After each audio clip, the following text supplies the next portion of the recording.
Hey guys, tonight we're diving into one of the most jaw-dropping hygiene practices in human history, literally. Picture this, you're standing in a marble-floored Roman villa at dawn, watching a wealthy patrician prepare for his day. He's already bathed, oiled his skin, and now he's reaching for what looks like a small ceramic cup filled with, well, let's just say it's not wine. He's about to gargle, swish, and scrub his teeth with human urine, and he's doing it with the same casual confidence you'd use to reach for your Crest toothpaste. You probably won't survive the culture shock of witnessing this morning ritual firsthand, but trust me, by the end of tonight's journey, you'll understand exactly why millions of Romans considered this the height of sophisticated dental care. So, before you get comfortable, take a moment to like the video and subscribe, but only if you genuinely enjoy what I do here. And hey, drop a comment letting me know where you're listening from and what time it is where you are. Or maybe tell me what other bizarre historical topic you'd like to drift off to next week. Now, dim the lights, maybe turn on a fan for that soft background hum, and let's ease into tonight's journey together. You're awakening in Rome around 50 CE, during the height of the empire's power and cultural sophistication. The city stretches beyond the horizon, a sprawling metropolis of over 1 million souls, and you're about to witness morning routines that would make a modern dentist faint. The sun barely peeks through the shuttered windows of this domus, a wealthy Roman's townhouse, and already you can hear the gentle sounds of slaves preparing for their master's daily ablutions. The Romans you're about to meet aren't primitive barbarians stumbling around in the Dark Ages. These are the same people who built the Pantheon, engineered aqueducts that still function today, and created legal systems that form the backbone of modern law. They're sophisticated, educated, and absolutely convinced that starting their day by rinsing their mouths with fermented human urine is not only normal but essential for maintaining social status and good health. As you pad silently through the atrium, following the sound of gentle splashing water,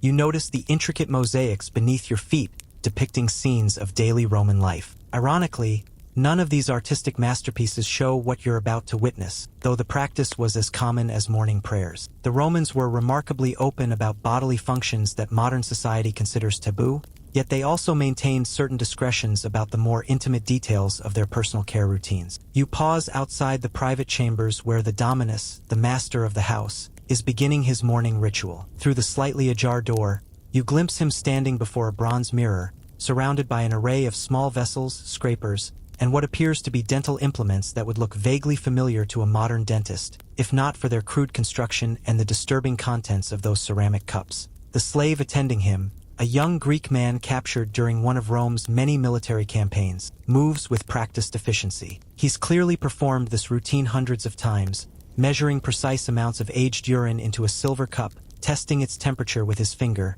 and presenting it to his master with the same reverence a sommelier might show a fine vintage. And in a way, that comparison isn't entirely inappropriate. The Romans did indeed consider some urine superior to others, with certain geographic origins commanding premium prices in the market. You watch in fascination as the patrician takes the cup, swirls it gently, yes, actually swirls it like wine, and then begins the process that millions of Romans perform daily. He takes a small sip, holds it in his mouth for several seconds, and then begins to scrub his teeth with a combination of the liquid and a small bronze implement designed specifically for this purpose. The scraping sound is oddly rhythmic, almost meditative, and you realize this isn't a hurried modern routine but a deliberate, almost ceremonial process. The urine he's using isn't fresh. That would be considered not just ineffective but potentially harmful. This particular batch has been aged for weeks, allowing it to develop what Roman physicians believed were enhanced medicinal properties. The ammonia content, though they didn't understand the chemistry,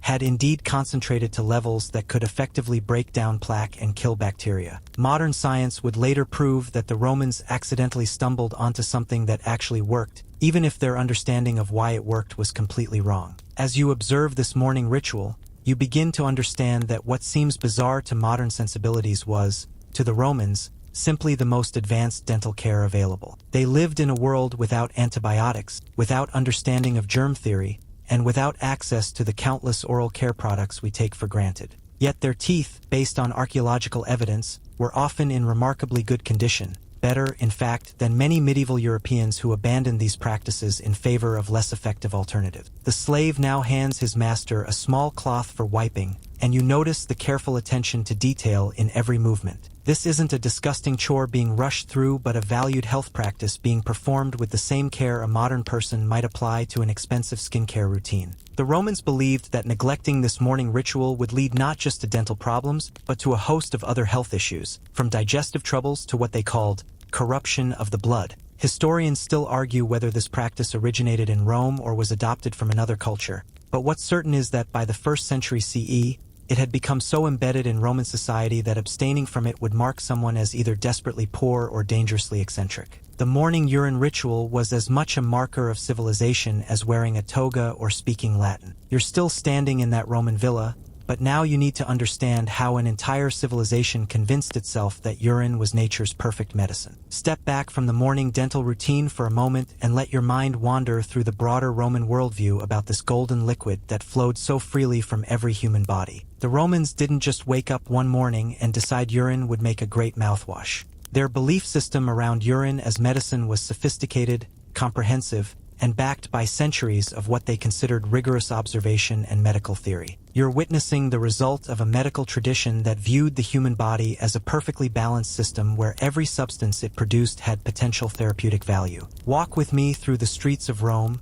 and you'll quickly discover that urine wasn't just for teeth. Roman physicians prescribed it for treating wounds, clearing up skin conditions, and even as a cure for various internal ailments. The famous Roman writer Pliny the Elder, whose natural history was basically the Wikipedia of the ancient world, devoted entire sections to cataloging the medicinal uses of urine. He wrote with the authority of someone documenting established medical fact, not experimental quackery. As you wander past a Roman physician's office, a modest building with a sign bearing the caduceus symbol, you can almost hear the consultation taking place inside. The doctor, trained in the Greek medical traditions but adapted to Roman sensibilities, is explaining to a patient why fresh urine from a healthy young person can accelerate wound healing, while aged urine works better for dental care. His reasoning, though scientifically flawed, follows a logical progression that made perfect sense within their understanding of bodily humors and natural balance. The Romans inherited much of their medical knowledge from the Greeks, particularly the teachings of Hippocrates and later Galen,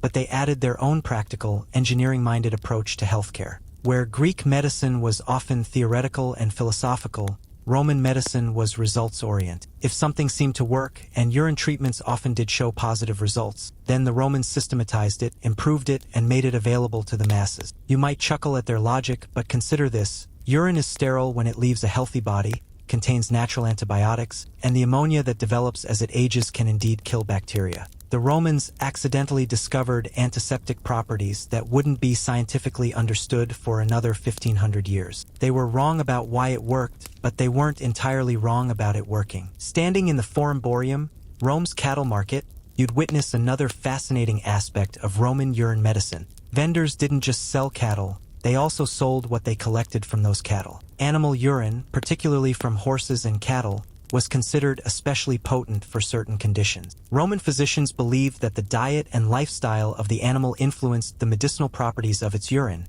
leading to a complex system of urine classification that would make a modern wine connoisseur dizzy. The military connection to urine medicine reveals just how seriously Romans took these treatments. Roman legions marching across the empire carried not just weapons and supplies, but also detailed medical manuals that included precise instructions for collecting, storing, and applying urine for various battlefield injuries. A Roman soldier wounded in Germania might find himself treated with urine collected from his own tentmates, applied according to strict protocols developed by military physicians. But here's where Roman urine medicine gets really interesting. They developed quality standards. Not all urine was created equal in Roman medical thinking. The ideal therapeutic urine came from healthy young people who followed specific diets, lived active lifestyles, and had no signs of disease. Roman physicians could determine the quality of urine by its color, clarity, smell, and even taste. Yes, they actually tasted it as part of their diagnostic process. You're probably starting to understand why the morning dental routine seemed so natural to Romans. It was just one application of a medicine they trusted for dozens of other purposes. The same urine that healed their wounds, cleared their skin, and treated their digestive issues would obviously be perfect for maintaining dental health. The logic was inescapable within their medical framework. Roman women, in particular, embraced urine as a beauty treatment that went far beyond dental care. They used it as a face wash, believing it could prevent wrinkles and maintain youthful skin. They applied it to their hair as a treatment for dandruff and to enhance shine. Roman beauty manuals, written by women for women, contained detailed recipes for urine-based cosmetic treatments that promised to preserve youth and enhance natural beauty. The religious aspect of Roman urine medicine adds another layer to your understanding. Many Romans believed that bodily substances were gifts from the gods, imbued with divine properties that could heal and protect. Using urine medicinally wasn't just practical healthcare. It was a form of honoring the divine wisdom that created human bodies as perfect, self-sustaining systems. Historians still argue whether Roman urine medicine was purely empirical observation or if it included elements of magical thinking, but the extensive written records suggest a sophisticated understanding of cause and effect. Roman physicians documented their treatments, tracked patient outcomes, and continuously refined their techniques based on results. This wasn't superstition, it was the best medical science available to them. The economic implications of urine as universal medicine created entire industries. Professional urine collectors, urine quality assessors, and urine preparation specialists all found steady work in Roman cities. The fact that every human produced the raw material daily made it the most democratic medicine in history, available to everyone, regardless of social class, though quality variations meant the wealthy still had access to superior treatments. As you prepare to delve deeper into the specific science behind Roman dental care, remember that you're not just exploring a bizarre historical curiosity. You're witnessing how an entire civilization built a comprehensive medical system around principles that, while scientifically flawed, often produced real results and sustained millions of people across centuries of imperial expansion. You're about to discover why Roman physicians weren't completely crazy when they prescribed urine for dental care. Step into the mind of a first-century Roman doctor, let's call him Marcus Claudius Medicus, as he explains to a wealthy patient exactly why this golden liquid is the perfect tooth-cleaning solution. His reasoning, while scientifically primitive by modern standards, was based on careful observation and a surprisingly sophisticated understanding of cause and effect. Marcus begins his explanation by pointing to the obvious results. Roman teeth, when properly maintained with urine treatments, stayed remarkably white and free from the decay that plagued other civilizations. He's seen Germanic prisoners with blackened, rotting teeth, Egyptian traders with severe gum disease, and even fellow Romans who neglected their urine regimens suffering from painful dental problems. The evidence, to his trained eye, was overwhelming. Urine worked. But Marcus goes deeper than just observational evidence. He understands that urine changes as it ages, becoming more potent and effective for dental care.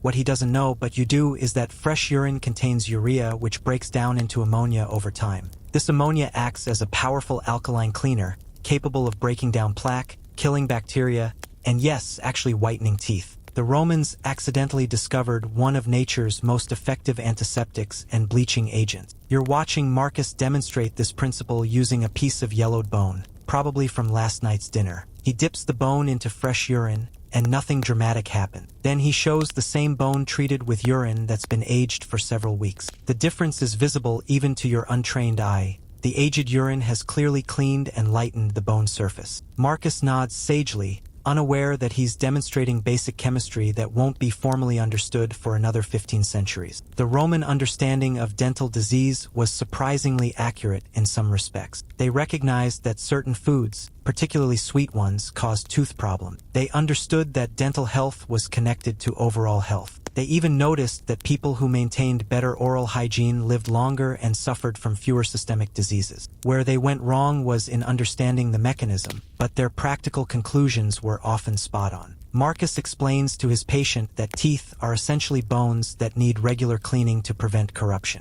He believes that the mouth, being connected to the stomach and the rest of the digestive system, requires the same type of purification that urine provides for wounds and skin conditions. His logic follows a clear progression. If urine can clean and heal external injuries, it should certainly be able to clean and protect the mouth, which is technically an external surface that happens to be inside the body. The Roman classification system for dental care was remarkably sophisticated. They recognized different types of dental problems and prescribed different urine treatments accordingly. For simple cleaning and whitening, fresh morning urine from a healthy young person worked perfectly. For more serious gum disease, they recommended aged urine with higher ammonia content. For tooth pain, they created urine-based poultices that actually did provide some pain relief through their antibacterial properties. You're probably wondering about the taste factor, and Roman physicians had that covered too. They developed techniques for making urine treatments more palatable, including mixing aged urine with wine, herbs, or honey. Some Roman dental preparations resembled modern mouthwashes in their complexity,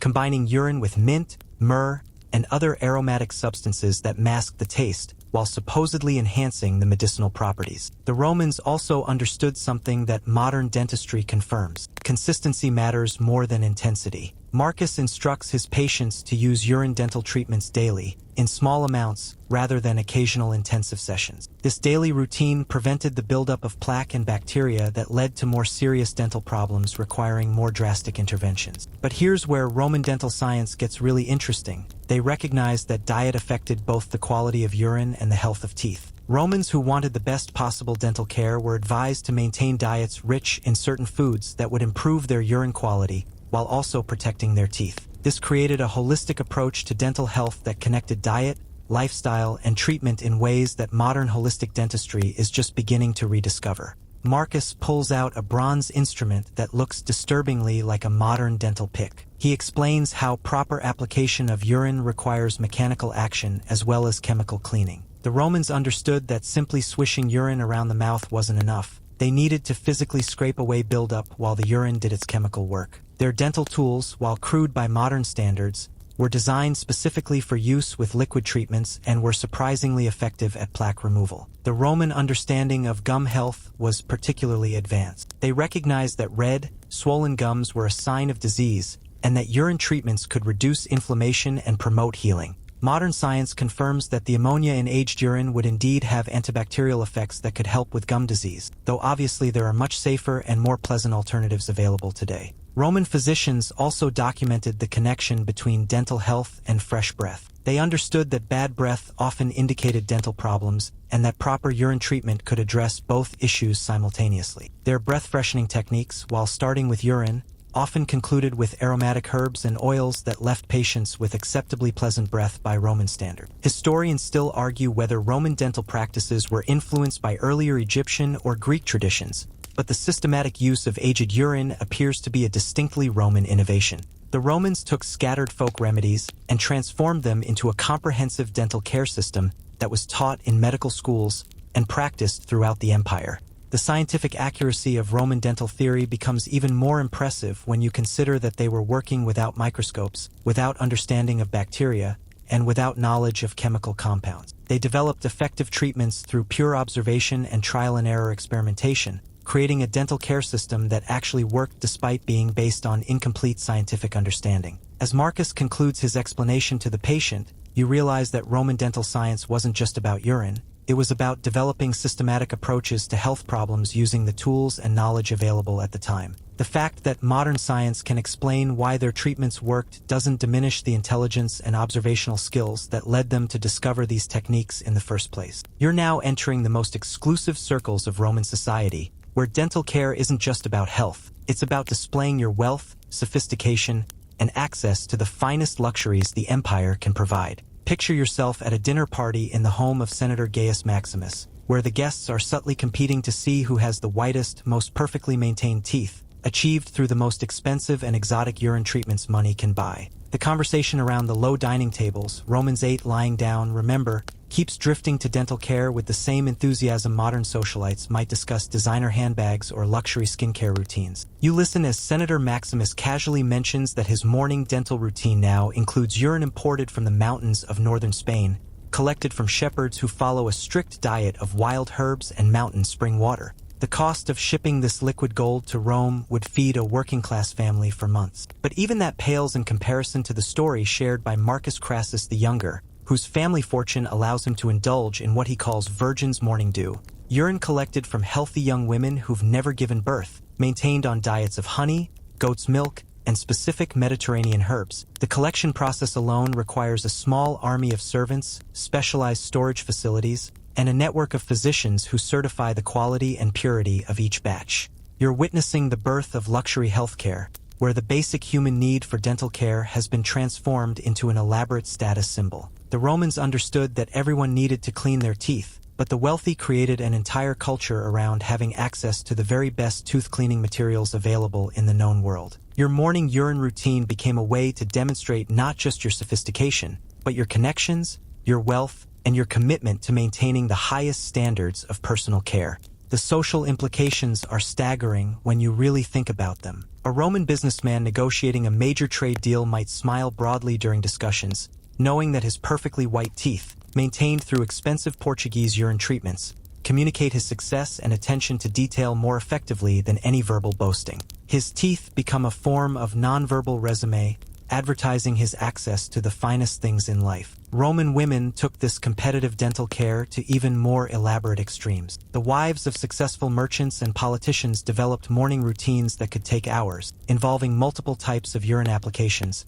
each targeting different aspects of dental perfection. They might start with aged Gallic urine for deep cleaning, follow with fresh Alpine urine for whitening, and conclude with a specialized Germanic blend known for promoting gum health and fresh breath. You observe a fascinating conversation between two Roman matrons comparing their dental regimens with the same intensity modern women might discuss their skincare routines. One woman swears by the urine of young Germanic slaves, claiming that their diet of forest herbs and wild game produces uniquely effective dental treatments. Her friend counters with stories of Egyptian urine, collected from temple priests who maintain strict dietary laws and consume nothing but specific grains and filtered water. The competitive aspect of Roman dental care created an entire advisory industry. Wealthy Romans employed personal physicians whose primary job was staying current with the latest developments in urine-based dental treatments. These medical consultants traveled throughout the empire, testing new sources, negotiating exclusive supply contracts, and developing custom dental care programs for their wealthy clients. But the most exclusive luxury in Roman dental care was personalized urine. The wealthiest Romans employed young, healthy individuals whose sole job was producing high-quality urine for their employers' dental needs. These human urine producers, usually attractive young slaves or freedmen, followed strict dietary regimens, exercise routines, and lifestyle guidelines designed to optimize the medicinal properties of their daily output. You're probably finding this level of luxury absurd, but consider the Roman mindset.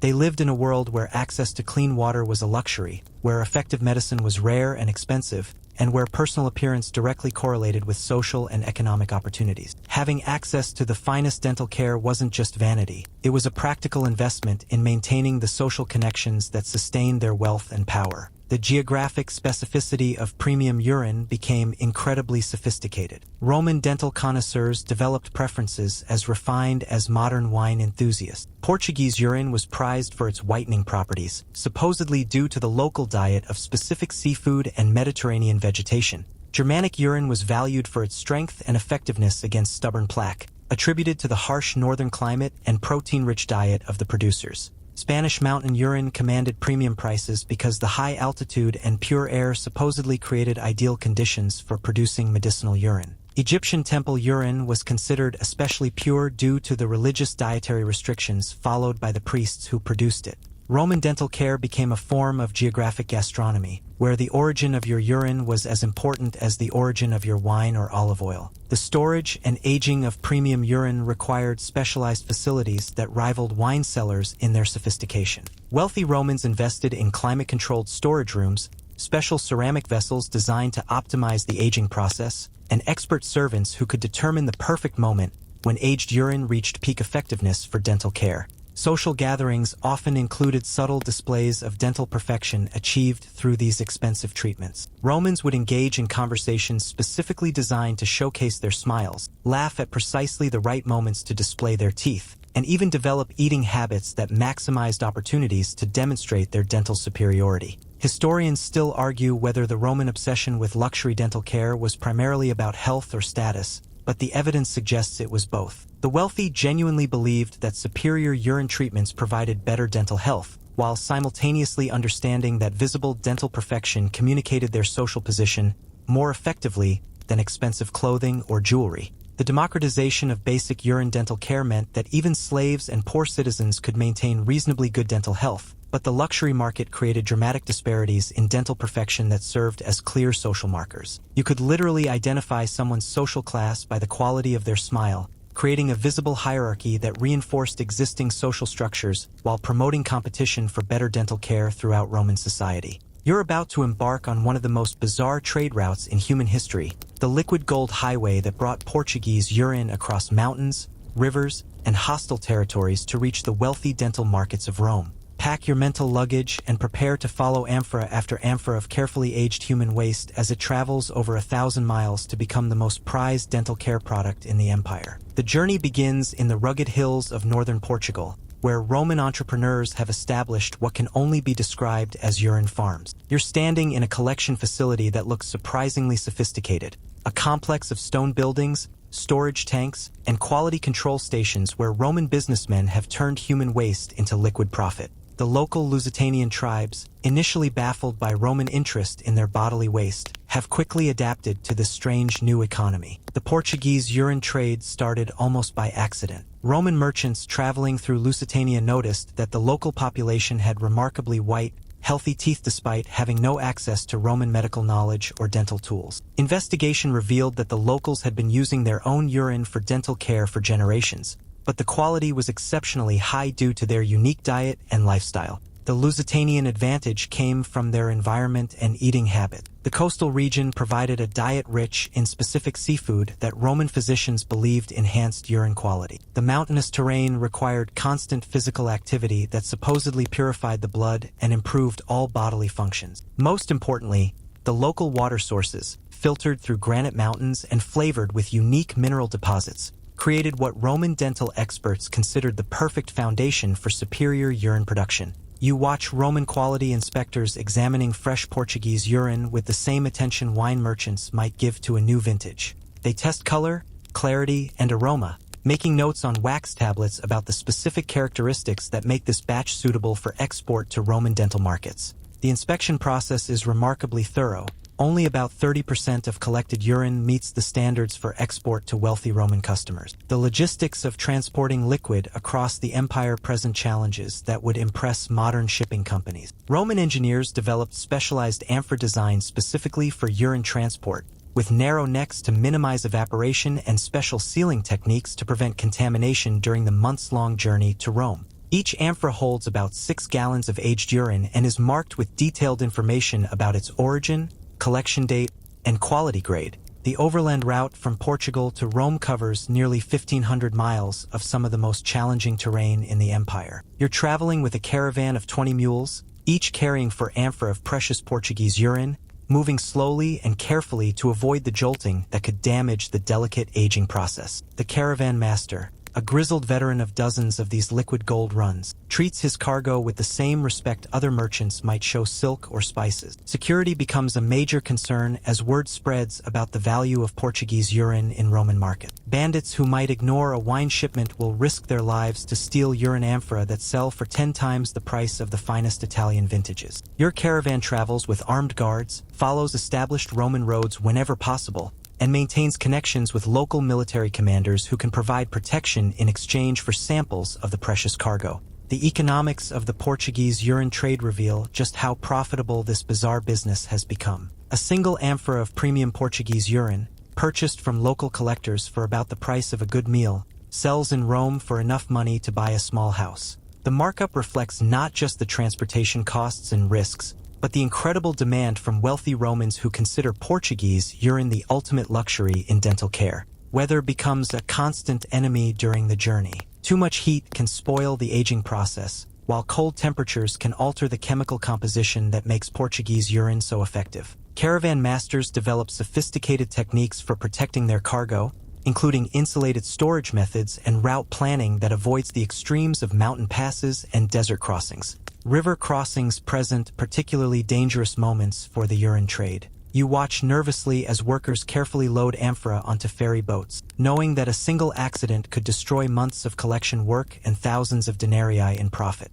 Roman engineers have even built specialized bridges and ferry systems along the Portuguese urine route, infrastructure investments that demonstrate the enormous value of this trade. The aging process continues during transport, and experienced caravan masters learn to time their journeys so that the urine reaches peak quality just as it arrives in Roman markets. This requires understanding the subtle chemistry of urine fermentation, the effects of travel conditions on the aging process, and the precise preferences of wealthy Roman customers who can distinguish between urine that's perfectly aged and urine that's past its prime. Storage facilities along the route become crucial stopping points where caravans can rest, resupply, and check the quality of their cargo. Roman entrepreneurs establish warehouses in major cities along the Portuguese route, offering specialized storage services for urine shipments and providing quality assurance that helps maintain the premium reputation of Portuguese dental products. The return journey often carries Roman luxury goods back to Portugal, creating a two-way trade relationship that benefits both regions. Portuguese urine collectors use their profits to purchase Roman jewelry, textiles, and manufactured goods, while Roman merchants reinvest their urine profits into expanding collection operations and improving transportation infrastructure. Competition among Portuguese suppliers drives innovation in collection and storage techniques. Different regions of Portugal develop reputations for specific qualities: coastal urine for whitening, mountain urine for strength, river valley urine for gentle daily care. Roman importers learned to distinguish between these regional variations and market them to different segments of wealthy Roman customers. The Portuguese urine trade creates entire communities whose economy depends on human waste. Villages that once survived through fishing or farming transform into specialized urine production centers, with every resident contributing to the collective output that funds their prosperity. These communities develop expertise in diet, lifestyle, and collection techniques that maximize both quantity and quality of their valuable product. Historians still argue whether the Portuguese urine trade was the most profitable commodity exchange in the Roman Empire, but surviving records suggest that successful urine merchants accumulated wealth that rivaled grain importers and silk traders. The transformation of human waste into luxury goods represents one of the most remarkable examples of Roman entrepreneurial creativity and market development. You're about to meet one of Rome's most famous poets, whose sharp wit and biting social commentary have survived 2,000 years, and who happened to be the ancient world's most notorious critic of the very urine dental practices that he secretly embraced. Step into the literary salon of Gaius Valerius Catullus, where the contradictions of Roman society play out in verses that mock everything he actually believes in. Picture yourself reclining on a comfortable couch in Catullus's villa on the Palatine Hill, surrounded by Rome's intellectual elite, as the poet prepares to recite his latest work. The irony of the moment won't escape you. Every person in this room has spent their morning gargling aged urine, yet they're about to applaud verses that ridicule this very practice. Welcome to the complex world of Roman social criticism, where mocking something publicly often indicated your private participation in it. Catullus rises with theatrical flair, his perfectly white teeth gleaming in the lamplight. Teeth maintained, you now know, through the very Portuguese urine treatments his poetry condemns. He clears his throat and begins reciting poem 39, his devastating attack on a man named Ignatius, whose crime appears to be smiling too much and maintaining suspiciously perfect dental hygiene through Spanish urine treatments. Ignatius has white teeth, so he's always smiling. Catullus begins, his voice dripping with mock admiration. But in Spain, where he comes from, they brush their teeth with piss every morning, and the redder your teeth are, the more piss you've drunk. The assembled Romans erupt in laughter, even as several of them shift uncomfortably, knowing their own morning routines include similar practices with equally foreign urine. You're witnessing a fascinating example of Roman cognitive dissonance. Catullus isn't actually condemning the practice of urine dental care. He's mocking Ignatius for being provincial enough to use local Spanish urine instead of the premium Portuguese varieties that sophisticated Romans prefer. The poem works on multiple levels: surface criticism of barbaric foreign customs for the masses, and subtle social commentary about regional preferences for the educated elite who understand the nuances. The genius of Catullus's approach becomes clearer as you listen to the post-recitation discussion. Fellow poets and aristocrats praise his wit while simultaneously revealing their own knowledge of urine dental care quality differences. Someone mentions that Iberian urine is indeed inferior to Portuguese varieties. Another guest notes that Germanic urine, while effective, lacks the refinement of Mediterranean sources. They're having a sophisticated discussion about dental care while pretending to mock the entire concept. Roman poetry had always served dual purposes: entertainment for the masses and coded communication among the educated classes. Catullus perfected this technique, creating verses that appeared to criticize social practices while actually reinforcing the superiority of Roman versions of those same practices. His urine dental care poems weren't attacks on the custom, they were advertisements for doing it correctly, with proper Roman sophistication. The celebrity endorsement aspect of Catullus's dental mockery represents early examples of what modern marketers would recognize as reverse psychology advertising. By publicly ridiculing inferior urine dental practices while displaying his own perfect teeth, Catullus was essentially promoting the premium Portuguese urine treatments that wealthy Romans used. His criticism made the practice seem more exclusive and desirable rather than less. You discover that Catullus maintained private correspondence with Portuguese urine suppliers, ensuring regular shipments of the highest quality dental care products available in the empire. His personal letters, preserved in various Roman archives, include detailed discussions of urine quality, aging techniques, and storage methods that reveal an expertise far beyond casual use. The man who mocked urine dental care in public was a genuine connoisseur in private. The social dynamics of Roman literary salons allowed for this kind of sophisticated hypocrisy. Everyone understood the rules, publicly mock practices that indicated low social status while privately embracing refined versions of the same practices. Catullus's audience wasn't confused by this contradiction. They were impressed by his skill in navigating the complex social codes that governed Roman elite behavior. But Catullus's influence extended beyond just entertainment. His poems about dental care spread throughout the empire, carried by merchants, soldiers, and administrators who memorized verses for recitation at social gatherings. These poems inadvertently became educational tools, teaching Romans throughout the provinces about the importance of dental care quality and the social implications of their hygiene choices. The economic impact of Catullus's dental poems was substantial and probably unintentional. His mockery of Spanish urine increased demand for Portuguese alternatives, driving up prices and encouraging further investment in the Trans-Iberian urine trade. Roman merchants discovered that quoting Catullus while selling premium urine products helped justify their higher prices to customers who wanted to avoid the social embarrassment of using inferior dental care materials. Roman literary criticism often focused on the technical aspects of Catullus's dental poems, praising his use of specific medical terminology and his accurate descriptions of regional urine quality differences. Scholars noted that his verses demonstrated genuine knowledge of dental care techniques, suggesting either extensive research or personal experience with the practices he was supposedly criticizing. The longevity of Catullus's dental poetry reveals something important about Roman attitudes toward these practices. His verses remained popular for centuries, copied by scribes, quoted by orators, and referenced by later poets who continued the tradition of sophisticated mockery combined with private participation. The poems worked because they captured a genuine aspect of Roman social complexity that resonated with readers across generations. Women in Roman society had particularly complex relationships with Catullus's dental poetry. His verses often targeted men who prioritized appearance over traditional masculine virtues,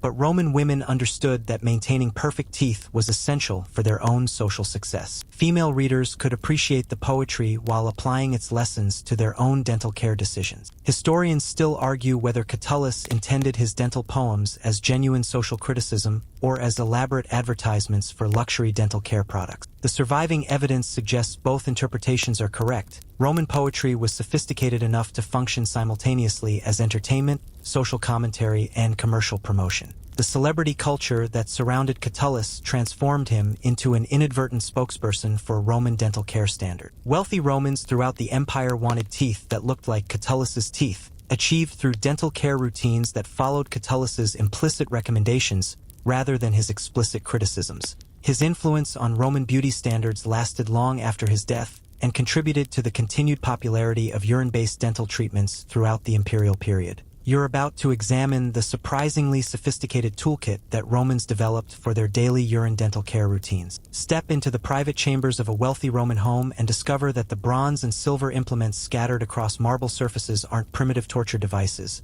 They're carefully engineered dental care tools that would look remarkably familiar to a modern dentist, if not for their intended use with aged human urine. The centerpiece of any Roman dental kit was the dentiscalpium, a bronze or silver pick that served the same function as modern dental instruments. You're holding one now, marveling at its elegant design and practical construction. The working end tapers to a fine point perfect for removing plaque buildup, while the handle bears decorative engravings that indicate the owner's wealth and status. Wealthy Romans often owned multiple dentiscalpia, each designed for specific applications within their urine dental care routine. The strigil adaptation represents Roman engineering at its most practical. Originally designed for scraping oil and dirt from skin after bathing, innovative Romans discovered that smaller versions worked perfectly for applying aged urine to teeth and gums. These miniature strigils, some no longer than your finger, allowed for precise application of urine treatments while providing the mechanical scraping action that Roman physicians considered essential for effective dental care. Roman dental mirrors were technological marvels that wouldn't be surpassed until the Renaissance. Made from polished bronze or silver, these mirrors provided clear reflections that allowed Romans to examine their teeth during treatment and assess the effectiveness of their urine applications. The best mirrors came from specialized craftsmen in Alexandria, who understood the precise alloy compositions needed to create distortion-free reflections suitable for detailed dental work. You're examining a particularly elegant Roman dental kit that belonged to a wealthy merchant's wife. The wooden case, lined with silk and fitted with custom compartments, holds 12 different instruments designed for various aspects of urine dental care. There's a specialized measuring cup for aging urine portions, a bronze stirring rod for mixing treatments, and several application tools designed for reaching different areas of the mouth. The Roman innovation in dental storage containers reveals their sophisticated understanding of urine chemistry. These small ceramic vessels, called urceoli dentals,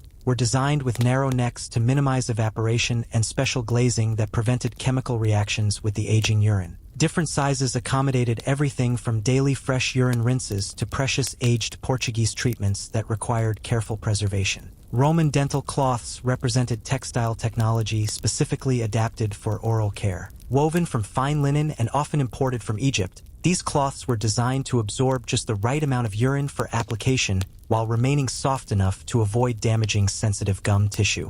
Wealthy Romans owned dozens of these specialized cloths, each designated for specific stages of their dental care routine. The bronze dental scrapers, called lingua cleaners by modern archaeologists, demonstrate Roman understanding of comprehensive oral hygiene. These flat, slightly curved instruments were perfect for removing buildup from tongue surfaces after urine treatments. Roman physicians understood that comprehensive dental care required attention to all mouth surfaces, not just teeth, leading to tool designs that addressed every aspect of oral hygiene. Roman dental measuring devices reveal the precision they brought to urine treatments. Small bronze cups marked with careful gradations allowed users to measure exact amounts of aged urine for different applications. Roman medical texts specified precise measurements for various dental conditions: a cup of aged urine for routine cleaning, half a cup mixed with wine for sensitive teeth, 2 cups for serious gum disease treatment. The heating implements found in Roman dental kits might surprise you with their sophistication. Small bronze vessels designed to warm urine to body temperature, specialized stands for holding containers over oil lamps, and even primitive thermometers for ensuring optimal treatment temperatures. Romans understood that urine temperature affected both comfort and effectiveness, leading to tools that seem remarkably modern in their attention to user experience. Roman dental timers, simple water clocks or sand glasses, helped users maintain proper treatment duration. Roman physicians prescribed specific timing for different urine applications: quick rinses for daily maintenance, extended treatments for whitening, overnight applications for serious dental problems. These timing devices ensured that wealthy Romans followed medical recommendations precisely rather than guessing at appropriate treatment length. The specialized storage furniture found in wealthy Roman homes demonstrates how seriously they took dental care organization. Dedicated cabinets with climate control features, custom shelving designed for different sized urine containers, and even primitive refrigeration systems using cool water circulation to maintain optimal storage temperatures for various urine preparations. Roman dental travel kits reveal how seriously they took maintaining their routines away from home. Compact versions of their home dental tools, portable urine storage containers designed for travel, and even folding mirrors that allowed proper dental care during military campaigns or business trips. No Roman traveler of any social standing would consider leaving home without their portable dental care equipment. The quality control tools used by Roman dental supply merchants show how the market demanded consistency and reliability. Testing instruments for measuring urine quality, standardized containers for ensuring accurate aging, and even primitive chemical analysis tools that helped determine the effectiveness of different urine sources. The Roman dental care industry operated with quality standards that wouldn't shame modern medical suppliers. Roman dental instruction manuals, carved on bronze tablets for durability, provided detailed illustrations of proper tool use and maintenance.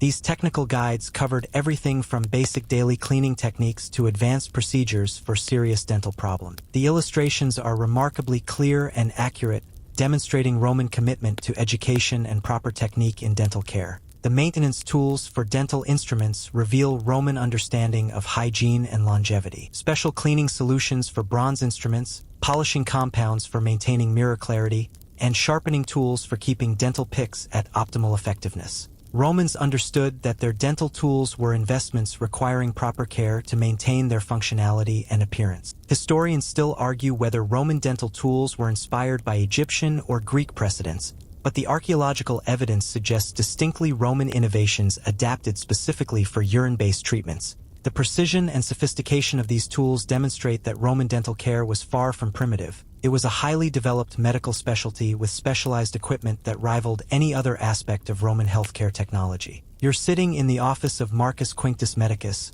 one of Rome's most respected physicians, as he conducts what might be the strangest medical consultation in history. His patient, a wealthy senator's wife named Claudia, has arrived with complaints of sensitive teeth and bleeding gums, and you're about to witness the elaborate diagnostic process that Roman doctors used to prescribe exactly the right type of urine treatment for her specific dental condition. Marcus begins by examining Claudia's mouth with the intensity of a modern specialist, using polished bronze mirrors and ivory probes to assess every tooth and gum surface. But unlike modern dentists, he's not just looking for cavities or plaque buildup. He's trying to determine which specific type of urine will provide the most effective treatment for her particular combination of symptoms, lifestyle, and social status. The diagnostic process starts with what Marcus calls humoral assessment, determining the balance of bodily fluids that Roman medicine believed controlled all health conditions. He examines Claudia's tongue, checks her pulse, and asks detailed questions about her diet, sleep patterns, and emotional state. This information helps him understand whether her dental problems stem from excess heat, cold, moisture, or dryness, which will determine the type of urine treatment he prescribes. You watch as Marcus consults his medical scrolls, detailed texts that catalog different types of urine and their specific therapeutic properties. Portuguese urine for whitening and general cleaning, Germanic urine for stubborn plaque and gum disease, Spanish mountain urine for sensitive teeth, Egyptian temple urine for infections. His reference materials read like a sophisticated pharmaceutical guide, with precise dosages, application methods, and contraindications for each variety. The age specification process reveals the complexity of Roman urine medicine. Marcus explains that fresh morning urine works best for routine cleaning, urine aged for 1 week provides optimal whitening properties, month-old urine delivers maximum antibacterial effects for gum disease, and urine aged for several months offers the strongest treatment for serious dental infections. He's essentially prescribing the fermentation level that will provide the chemical composition needed for Claudia's specific condition. But Marcus goes beyond just urine type and age. He's also considering the source. For a woman of Claudia's social status, he explains, the urine should come from healthy young people who follow specific dietary regimen. He recommends urine from teenage shepherds who graze their flocks in alpine meadows, consuming nothing but pure mountain water, wild herbs, and goat's milk. The purity of their lifestyle supposedly translates into superior medicinal properties in their urine. The application method prescription becomes surprisingly detailed. Marcus instructs Claudia to begin each morning with a gentle rinse using fresh urine warmed to body temperature, followed by targeted application of aged urine to her problem areas using a silver dental pick, and concluding with a whole mouth treatment using month-old Portuguese urine mixed with honey and mint. The entire routine should take approximately 1 hour and be performed in a specific sequence to maximize effectiveness. Roman physicians also prescribed dietary modifications to enhance urine treatment effectiveness. Marcus advises Claudia to avoid certain foods that might interfere with the treatments. Acidic fruits that could neutralize the alkaline benefits of aged urine, sweet foods that might feed the dental corruption she's trying to eliminate, and spicy foods that could inflame her already sensitive gums. He's creating a holistic treatment plan that addresses both external treatment and internal prevention. The timing prescriptions reveal Roman understanding of circadian rhythms and their effect on dental health. Marcus recommends morning urine treatments when the mouth is most receptive to medicinal applications, midday rinses to maintain the benefits throughout the active day, and evening treatments with stronger aged urine to provide overnight healing while the body rests and repairs itself. You're fascinated by the quality control measures Marcus employs. He actually examines samples of the urine he's recommending, checking color, clarity, and aroma to ensure they meet his medical standard. He maintains relationships with specific suppliers who can guarantee the quality and authenticity of their products, and he regularly tests different batches to ensure consistency in his prescriptions. The Roman prescription system included detailed instructions for recognizing treatment success or failure. Marcus teaches Claudia to monitor specific symptoms, changes in gum color, reduction in sensitivity, improvement in breath quality, and provides guidelines for adjusting her treatment based on her body's response. If the initial prescription doesn't provide expected results within 2 weeks, she should return for reevaluation and prescription modification. Marcus also prescribes preventive maintenance routines designed to prevent future dental problems. Once Claudia's current issues are resolved, she'll continue with a simplified daily routine using lower concentrations of aged urine, supplemented by weekly intensive treatments with premium Portuguese varieties. He's essentially creating a long-term dental health plan based entirely on various urine applications. The social aspects of Marcus's prescription process reveal how dental care intersected with Roman class distinctions. He considers Claudia's social obligations, dinner parties where she'll need perfect breath, public appearances where her smile will be scrutinized, religious ceremonies where dental purity might be required. Her treatment plan accommodates these social needs while addressing her medical requirements. Roman physicians maintained detailed patient records documenting treatment outcomes and prescription modifications. Marcus keeps scrolls recording which urine types work best for different patients, how various aging processes affect treatment effectiveness, and which combinations of urine sources provide optimal results for specific dental conditions. He's building a database of empirical evidence that guides his future prescriptions. The cost considerations in Roman dental prescriptions reflect the economic realities of luxury medicine. Marcus calculates the expense of different treatment options: expensive Portuguese urine for special occasions, more affordable local varieties for daily maintenance, premium age treatments for serious problems. He's helping Claudia balance medical effectiveness with financial practicality. Historians still argue whether Roman physicians genuinely believed in the medical theories underlying their urine prescriptions or whether they were simply providing treatments that seemed to work without understanding why. The detailed diagnostic processes and sophisticated prescription methods suggest genuine medical reasoning, even if the underlying science was flawed. The consultation concludes with Marcus providing Claudia with written instructions, supplier recommendations, and a follow-up schedule. She leaves with a comprehensive dental care plan that rivals modern treatment protocols in its attention to detail, even if the prescribed treatments would horrify contemporary dentists. You've witnessed Roman medicine at its most sophisticated, systematic, thorough, and completely committed to the therapeutic power of human urine. You're about to explore the most sophisticated plumbing infrastructure in the ancient world, the elaborate systems that Romans built specifically for collecting, processing, and distributing urine for their medical and dental care needs. Step into the basement levels of the Great Baths of Caracalla, where Roman engineering genius created a hidden network of channels, storage tanks, and processing facilities that would make a modern sewage treatment plant seem primitive by comparison. The Roman bathhouse wasn't just a place for socializing and washing, it was the central hub of the empire's urine collection network. You're standing in a vaulted chamber beneath the main bathing areas, watching as an intricate system of bronze pipes and ceramic channels funnels fresh urine from the latrines above into a series of graduated collection tanks. The Romans understood that bathhouses provided the perfect combination of high volume, diverse demographics, and quality control needed for large-scale urine harvesting. The collection process begins in the public latrines adjacent to the bathing areas, where Romans relieved themselves on marble benches positioned over carefully engineered collection channels. These aren't crude sewage ditches. They're precisely sloped waterways designed to carry fresh urine to sorting stations where trained workers can separate high-quality specimens from waste products that don't meet medical standards. You watch Roman urine quality controllers, yes, that was an actual profession, examining the flow from different latrine stations. They can identify the urine of healthy young people versus older citizens, distinguish between the output of wealthy Romans with good diets versus poor citizens with nutritional deficiencies, and even separate male and female contributions based on volume and chemical characteristics that 2,000 years of experience had taught them to recognize. The sorting system reveals Roman understanding of demographics and their effect on urine quality. Separate collection channels handle different categories. Young athletic men who frequent the gymnasium produce urine prized for its strength and effectiveness against dental plaque. Wealthy women who maintain careful diets contribute urine valued for its gentleness and whitening properties. Even children's urine has its place in the system, considered especially pure and suitable for treating sensitive dental conditions. The storage infrastructure beneath the bathhouse resembles a Roman wine cellar, with hundreds of ceramic amphora arranged in climate-controlled chambers designed to optimize the aging process. Different sections maintain different temperatures: cool areas for slow aging that produces gentle dental treatments, warmer zones for rapid fermentation that create stronger medicinal properties. Roman engineers understood that environmental conditions during aging dramatically affected the final product quality. You're examining the quality control laboratory where Roman urine specialists test samples throughout the aging process. They use bronze instruments to measure color changes, specialized containers to assess aroma development, and even taste testing protocols to determine optimal aging completion. These aren't primitive folk remedies. This is systematic quality assurance that ensures consistent medical effectiveness across different batches and aging periods. The distribution network extends throughout the city, with underground pipes carrying aged urine from bathhouse storage facilities to smaller neighborhood collection points.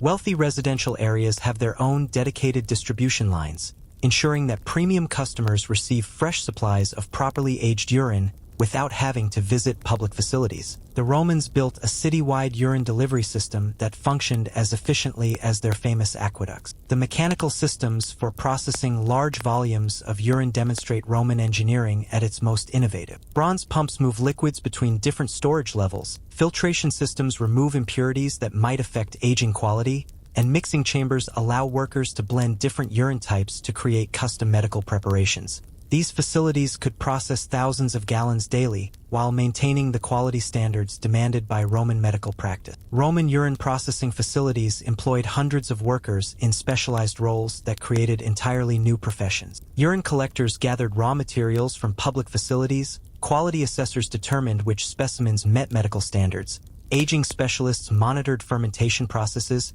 and distribution workers delivered finished products to customers throughout the city. The urine industry became a significant source of employment in Roman urban centers. The economics of bathhouse urine operations reveal the enormous profits generated by this bizarre business model. The raw materials were essentially free. Everyone produced urine daily, but the processing, aging, and distribution systems required substantial infrastructure investments that generated steady returns through sales to wealthy customers who paid premium prices for high-quality dental care products. Climate control in Roman urine storage facilities rivals modern pharmaceutical manufacturing in its sophistication. Underground chambers maintain consistent temperatures through ingenious ventilation systems, humidity control prevents contamination during aging, and circulation systems ensure proper chemical development throughout the fermentation process. Roman engineers understood that environmental consistency was crucial for producing reliable medical products. The expansion of urine collection infrastructure throughout the empire created standardized systems that allowed Romans to maintain their dental care routines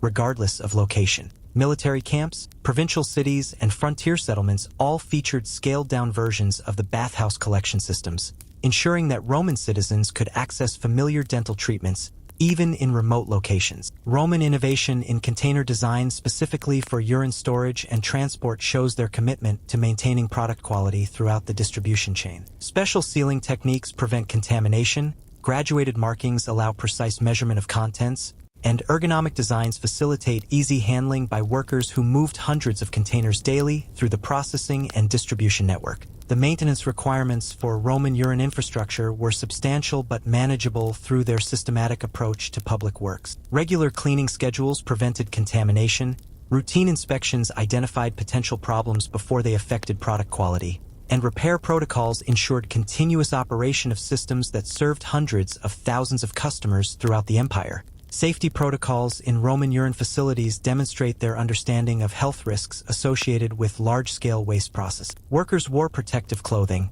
facilities maintained strict hygiene standards, and medical personnel monitored worker health to prevent disease transmission. The Romans managed to operate massive urine processing facilities without creating public health hazard. Historians still argue whether the Roman urine collection infrastructure was the most sophisticated waste processing system in the ancient world, but the archaeological evidence suggests it surpassed anything built by other civilizations. The scale, efficiency, and quality control measures built into these systems wouldn't be matched again until the Industrial Revolution created modern sewage treatment facilities. The legacy of Roman urine infrastructure influenced urban planning throughout the medieval period, with many European cities adapting Roman collection and distribution principles for their own waste management needs. The engineering techniques developed for urine processing contributed to advances in hydraulics, chemistry, and public health that shaped Western civilization's approach to urban sanitation for centuries after the fall of the empire. You're stepping into the private chambers of Livia Augusta, wife of Emperor Augustus, where the most elaborate beauty routines in the Roman Empire unfold daily like carefully choreographed performances. But prepare yourself for a shock. The gleaming marble surfaces, silver mirrors, and silk-draped furniture surrounding you are all accessories to beauty treatments that revolve almost entirely around the creative applications of human urine. The morning begins before dawn in Livia's beauty chamber, where a team of 6 specialized slaves prepares for what Romans considered the pinnacle of feminine sophistication. You watch as they arrange dozens of small ceramic vessels, each containing different types of aged urine collected from carefully selected sources throughout the empire. This isn't just dental care. It's a comprehensive beauty system that uses urine for every aspect of personal grooming that wealthy Roman women considered essential. Livia's facial treatment routine starts with what her beauty slaves call morning dew, fresh urine from healthy young women collected within the past hour and warmed to precisely body temperature. She reclines on a cushioned couch as a specially trained slave applies this liquid with silk cloths in gentle circular motions across her face and neck. Roman women believed that fresh urine could prevent wrinkles, tighten skin, and maintain the pale complexion that indicated nobility and leisure. The hair treatment protocol reveals just how far Roman women extended their urine beauty practices. After the facial treatment, Livia's hair slaves work aged Germanic urine through her elaborate hairstyles, believing it strengthens hair, prevents graying, and adds the lustrous shine that Roman poets celebrated in their verses about feminine beauty. The ammonia in aged urine actually does have cleaning properties that would remove oils and residue, giving hair a temporarily enhanced appearance. You're observing the skin whitening process that represents the most extreme application of Roman urine beauty treatments. Livia's body slaves apply a mixture of aged Portuguese urine and powdered chalk to her arms, shoulders, and any other exposed skin, creating a paste that they leave in place for precisely 1 hour before rinsing with perfumed water. This treatment supposedly bleaches the skin to the fashionable pale shade that distinguished wealthy Roman women from their sun-darkened working-class counterparts. The dental care component of Livia's routine makes the urine treatments you've witnessed in middle-class homes seem simple by comparison. She uses 5 different types of urine in a specific sequence: Portuguese mountain urine for deep cleaning, Germanic forest urine for plaque removal, Spanish coastal urine for whitening, Egyptian temple urine for gum health, and finally a mixture of aged Italian urine with honey and mint for breath freshening. The entire process takes nearly 2 hours and involves specialized tools made from precious metals. Roman women's urine beauty treatments extended to nail care, with aged urine applications designed to strengthen nails and prevent breaking. Livia soaks her fingernails in small silver bowls filled with month-old urine, while her nail slaves use ivory tools to push back cuticles and shape nail edges. The belief that urine could strengthen keratin wasn't entirely wrong. The ammonia content could indeed harden nail surfaces temporarily. The eye treatment protocol might be the most startling aspect of Roman women's urine beauty routines. Livia's slaves apply heavily diluted fresh urine around her eyes using fine silk brushes, believing it reduces puffiness and prevents the formation of wrinkles. This practice required extremely careful application to avoid eye irritation, leading to specialized training for slaves who performed these delicate procedures. Roman women's competitive beauty culture drove increasingly elaborate urine treatment innovations. Livia's rivals among the Roman aristocracy developed their own signature treatments. Octavia preferred alpine urine mixed with rose petals, Fulvia swore by Germanic urine aged in buried clay pots, and Clodia Metelli gained fame for using exclusively virgin urine collected from temple priestesses. These variations became as distinctive as personal perfume choices. The social aspects of Roman women's urine beauty treatments created elaborate rituals around feminine friendship and status competition. Wealthy women hosted beauty parties where they shared urine treatment techniques, compared sources and suppliers, and demonstrated new application methods. These gatherings served the same social functions as modern spa days, allowing women to bond over shared beauty practices while subtly competing for the most exotic and effective treatments. The cost of maintaining Livia's comprehensive urine beauty routine exceeded the annual income of most Roman families. Her beauty budget included not just the urine itself, sourced from premium suppliers throughout the empire, but also the specialized slaves trained in application techniques, the precious metal tools required for proper treatment, and the silk cloths and ceramic vessels that could only be used once before replacement. Roman medical texts written specifically for women provide detailed instructions for adapting urine beauty treatments to different ages,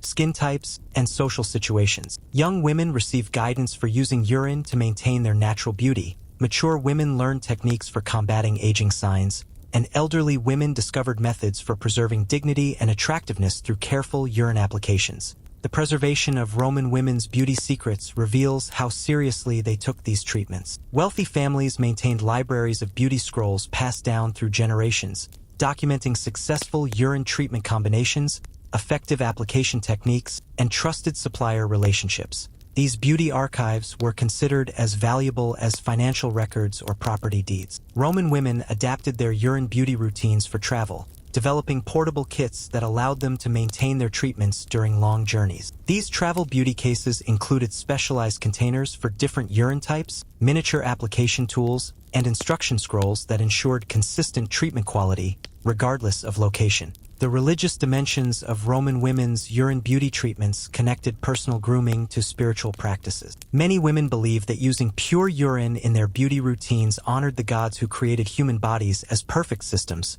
while others incorporated urine treatments into religious festivals celebrating feminine beauty and fertility. Seasonal variations in Roman women's urine beauty treatments reflect their understanding of how different times of year affected skin and hair health. Summer routines emphasized cooling treatments using fresh urine, autumn protocols focused on strengthening treatments with aged varieties, winter regimens included intensive moisturizing applications, and spring treatments concentrated on renewal and purification through carefully selected urine sources. Historians still argue whether Roman women's urine beauty treatments were primarily practical healthcare or elaborate status displays, but the surviving evidence suggests they were both. Women genuinely believed these treatments enhanced their appearance and health, while simultaneously using them to demonstrate their wealth, sophistication, and access to the finest beauty products available in the ancient world. You're marching alongside the legendary 10th Legion as they cross the Rhine frontier into Germanic territory, and you're about to discover how Roman soldiers maintained their dental hygiene standards even in the most challenging military conditions imaginable.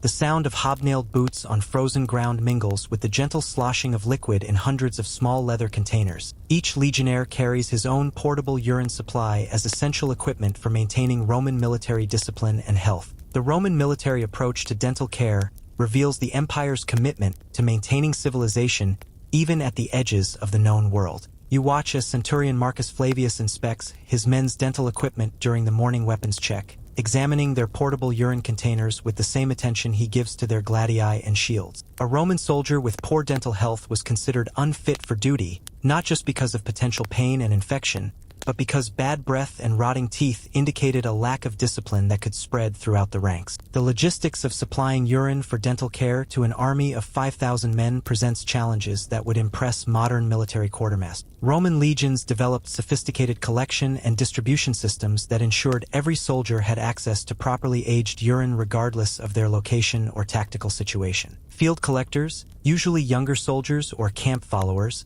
gathered fresh urine daily from the legion's latrines, while aging specialists maintain stocks of older urine in portable containers designed for military use. You're examining the ingenious military dental kit that every Roman legionnaire receives as standard equipment. The leather pouch contains a bronze dental pick specifically designed for field use, a small ceramic cup for measuring urine portions, a piece of fine cloth for application, and most importantly, a specially designed container that allows urine to age properly even during long marches. Roman military engineers understood that maintaining dental health required the same systematic approach as maintaining weapons and armor. The morning dental inspection becomes a fascinating display of military efficiency applied to personal hygiene. Each soldier stands at attention while Centurion Flavius examines their teeth, checks their breath, and inspects their dental equipment. Soldiers with dental problems receive immediate treatment using the Legion's medical supplies, which include premium-aged urine reserved for serious cases and emergency dental care during combat situations.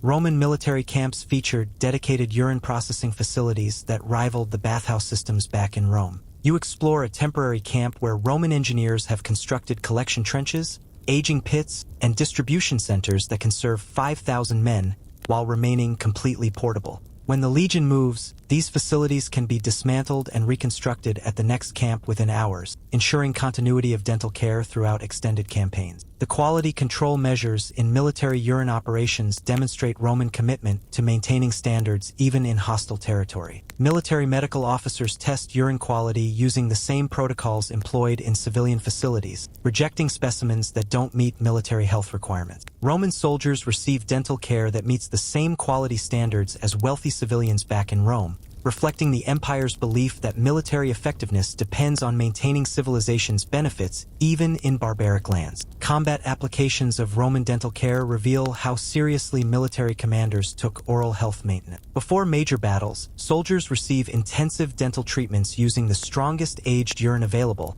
designed to prevent dental emergencies during combat when medical attention might be impossible. Roman military manuals include specific protocols for maintaining dental health during siege warfare, winter campaigns, and extended operations in enemy territory. The psychological aspects of military dental care extend beyond mere health maintenance. Roman soldiers maintain their daily urine dental routines as a way of preserving their Roman identity while surrounded by barbarian cultures. The familiar ritual of morning dental care provides psychological comfort and reinforces their connection to Roman civilization, even when they're hundreds of miles from the nearest Roman city. You witness the adaptation of Roman dental care to local conditions as the legion encounters different environments and challenges. In Germania's forests, soldiers collect urine from local springs to dilute their treatments when supplies run low. During desert campaigns in Africa, special preservation techniques prevent urine from spoiling in extreme heat. Arctic expeditions require different aging processes adapted to freezing temperatures that would normally halt fermentation. The economic aspects of military dental care reveal the enormous resources the Roman Empire devoted to maintaining soldier health. Supply convoys carry tons of aging urine across thousands of miles. Specialized military contractors provide dental care equipment and expertise, and entire industries develop around serving the dental needs of legions stationed throughout the empire. The cost of maintaining military dental standards exceeds the budgets of most allied kingdoms. Roman military medical texts include detailed sections on field dental care that read like modern military manuals in their attention to practical details. Instructions cover everything from emergency dental procedures using improvised equipment to protocols for treating dental injuries sustained in combat. Roman military physicians were trained in dental care techniques that allowed them to maintain soldier health under conditions that would challenge modern military medics. The cultural exchange aspects of Roman military dental care create interesting interactions with local populations. You observe Germanic prisoners examining Roman dental equipment with fascination, while Roman soldiers sometimes adopt local oral care techniques when their supplies run low. These cultural exchanges spread Roman dental practices throughout the empire while sometimes introducing new techniques to Roman military medicine. Veteran soldiers develop expertise in dental care that rivals civilian specialists, learning to identify optimal urine sources, modify aging techniques for different climates, and perform emergency dental procedures on their comrades. Long-service legionnaires become unofficial dental care experts whose knowledge helps maintain unit health during extended campaigns far from professional medical support. The retirement benefits for Roman veterans include continued access to military-quality dental care, recognizing that soldiers who served the empire deserve to maintain their oral health throughout their lives. Veteran colonies feature dental care facilities that provide former soldiers with the same high-quality urine treatments they received during active service, ensuring their continued health and comfort. Historians still argue whether Roman military dental care was more advanced than civilian practices, but the evidence suggests that military necessity drove innovations that often influenced civilian dental care development.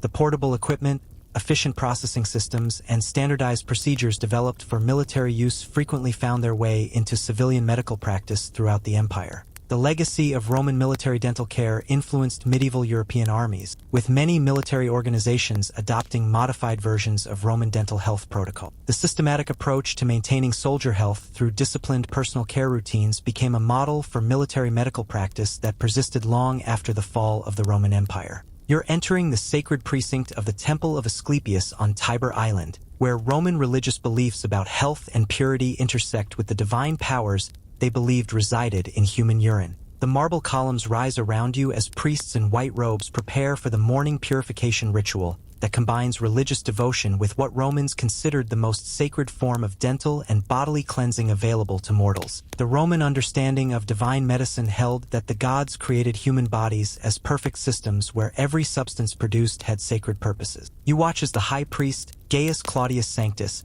explains to a group of wealthy pilgrims that urine isn't merely a waste product. It's a divine gift from the gods, imbued with healing powers that can purify both body and spirit when used with proper reverence and technique. The morning purification ceremony begins at dawn with the collection of sacred urine from temple virgins who have maintained ritual purity through careful diets and spiritual practices. These young priestesses, dedicated to Asclepius and sworn to celibacy, produce what Romans consider the most spiritually potent urine available for medical and religious purposes. Their output is collected in golden vessels and blessed through elaborate rituals before being distributed to worshippers seeking divine healing. You're witnessing the consecration process that transforms ordinary urine into sacred medicine. The high priest recites ancient prayers while mixing temple virgin urine with holy water from specific sacred springs, adding herbs that were burned as offerings to Asclepius, and performing ritual gestures that supposedly invoke divine blessing upon the mixture.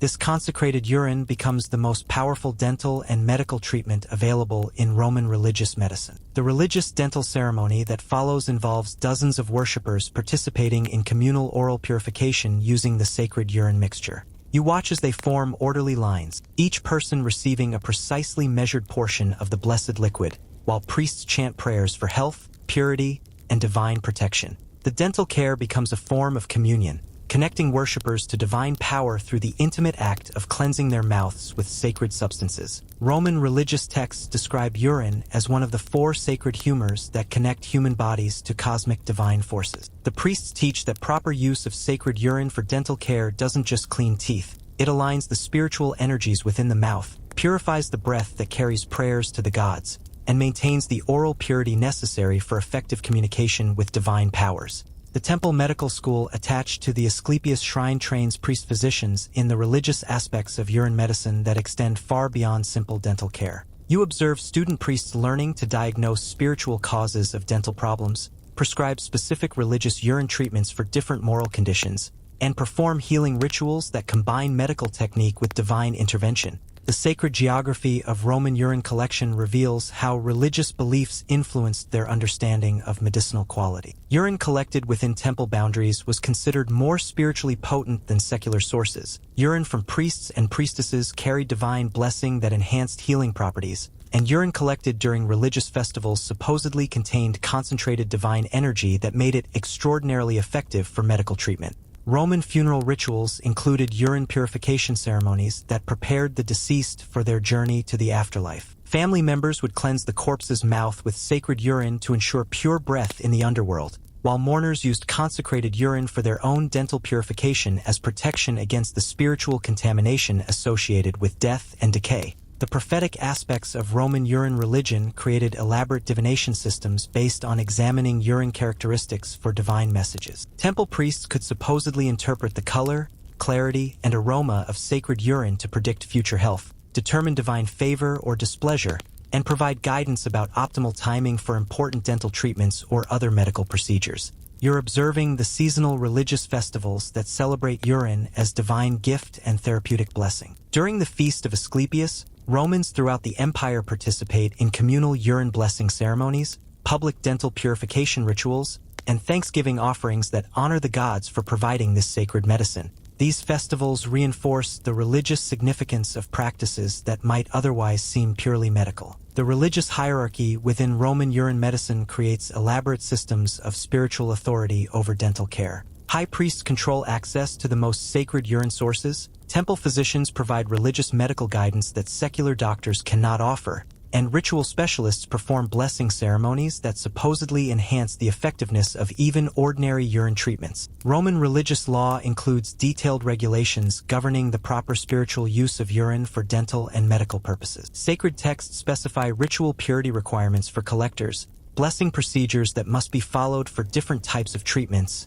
and religious penalties for improper or irreverent use of divine urine medicine. The mystery religion aspects of Roman urine worship created secret societies dedicated to preserving advanced urine medicine knowledge. Initiates learn hidden techniques for consecrating urine, secret formulas for creating the most powerful religious treatments, and esoteric knowledge about the spiritual dimensions of dental care that connects human health to cosmic divine forces. Temple economics reveal the enormous wealth generated by religious urine medicine, with wealthy Romans paying substantial donations for access to the most sacred dental treatment. Temple treasuries accumulate fortunes through selling blessed urine, performing religious dental ceremonies, and providing spiritual medical consultations that combine healing with divine guidance. The international aspects of Roman religious urine medicine spread throughout the empire as Roman religious practices influenced local cultures. Provincial temples adapt Roman urine blessing techniques to local religious traditions, creating hybrid spiritual medical systems that preserve Roman effectiveness while incorporating indigenous sacred practices. Roman religious architecture includes specialized facilities designed specifically for sacred urine collection,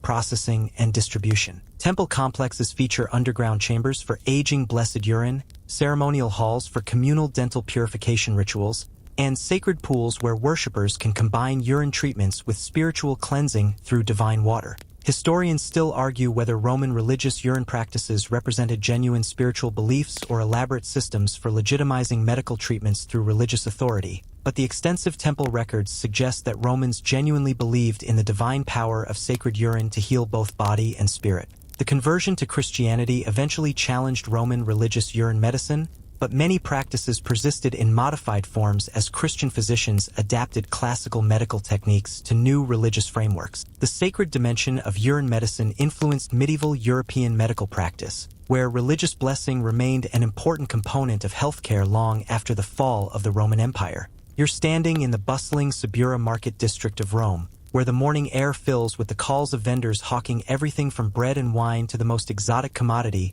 in the ancient world, premium human urine graded, aged, and priced according to quality standards that would make a modern wine merchant weep with envy. Welcome to the economic heart of the Roman urine trade, where liquid waste has transformed into liquid gold. The urine marketplace operates with the same sophistication as any other Roman commodity exchange, complete with standardized weights and measures, quality certifications, and price fluctuations based on supply, demand, and seasonal variations. You watch as Marcus Lucius Urinarius, yes, that's his actual profession, examines a shipment of Portuguese mountain urine with the expertise of a master sommelier, checking color, clarity, and aroma before determining its market value. The price structure for Roman urine reveals the extraordinary economics of this bizarre trade. Basic local urine, collected from Roman citizens and aged for simple dental care, sells for about the same price as common table wine. Premium Portuguese urine costs 50 times more, while the rarest varieties, such as urine from alpine shepherds or temple virgins, command prices that exceed the annual wages of skilled craftsmen.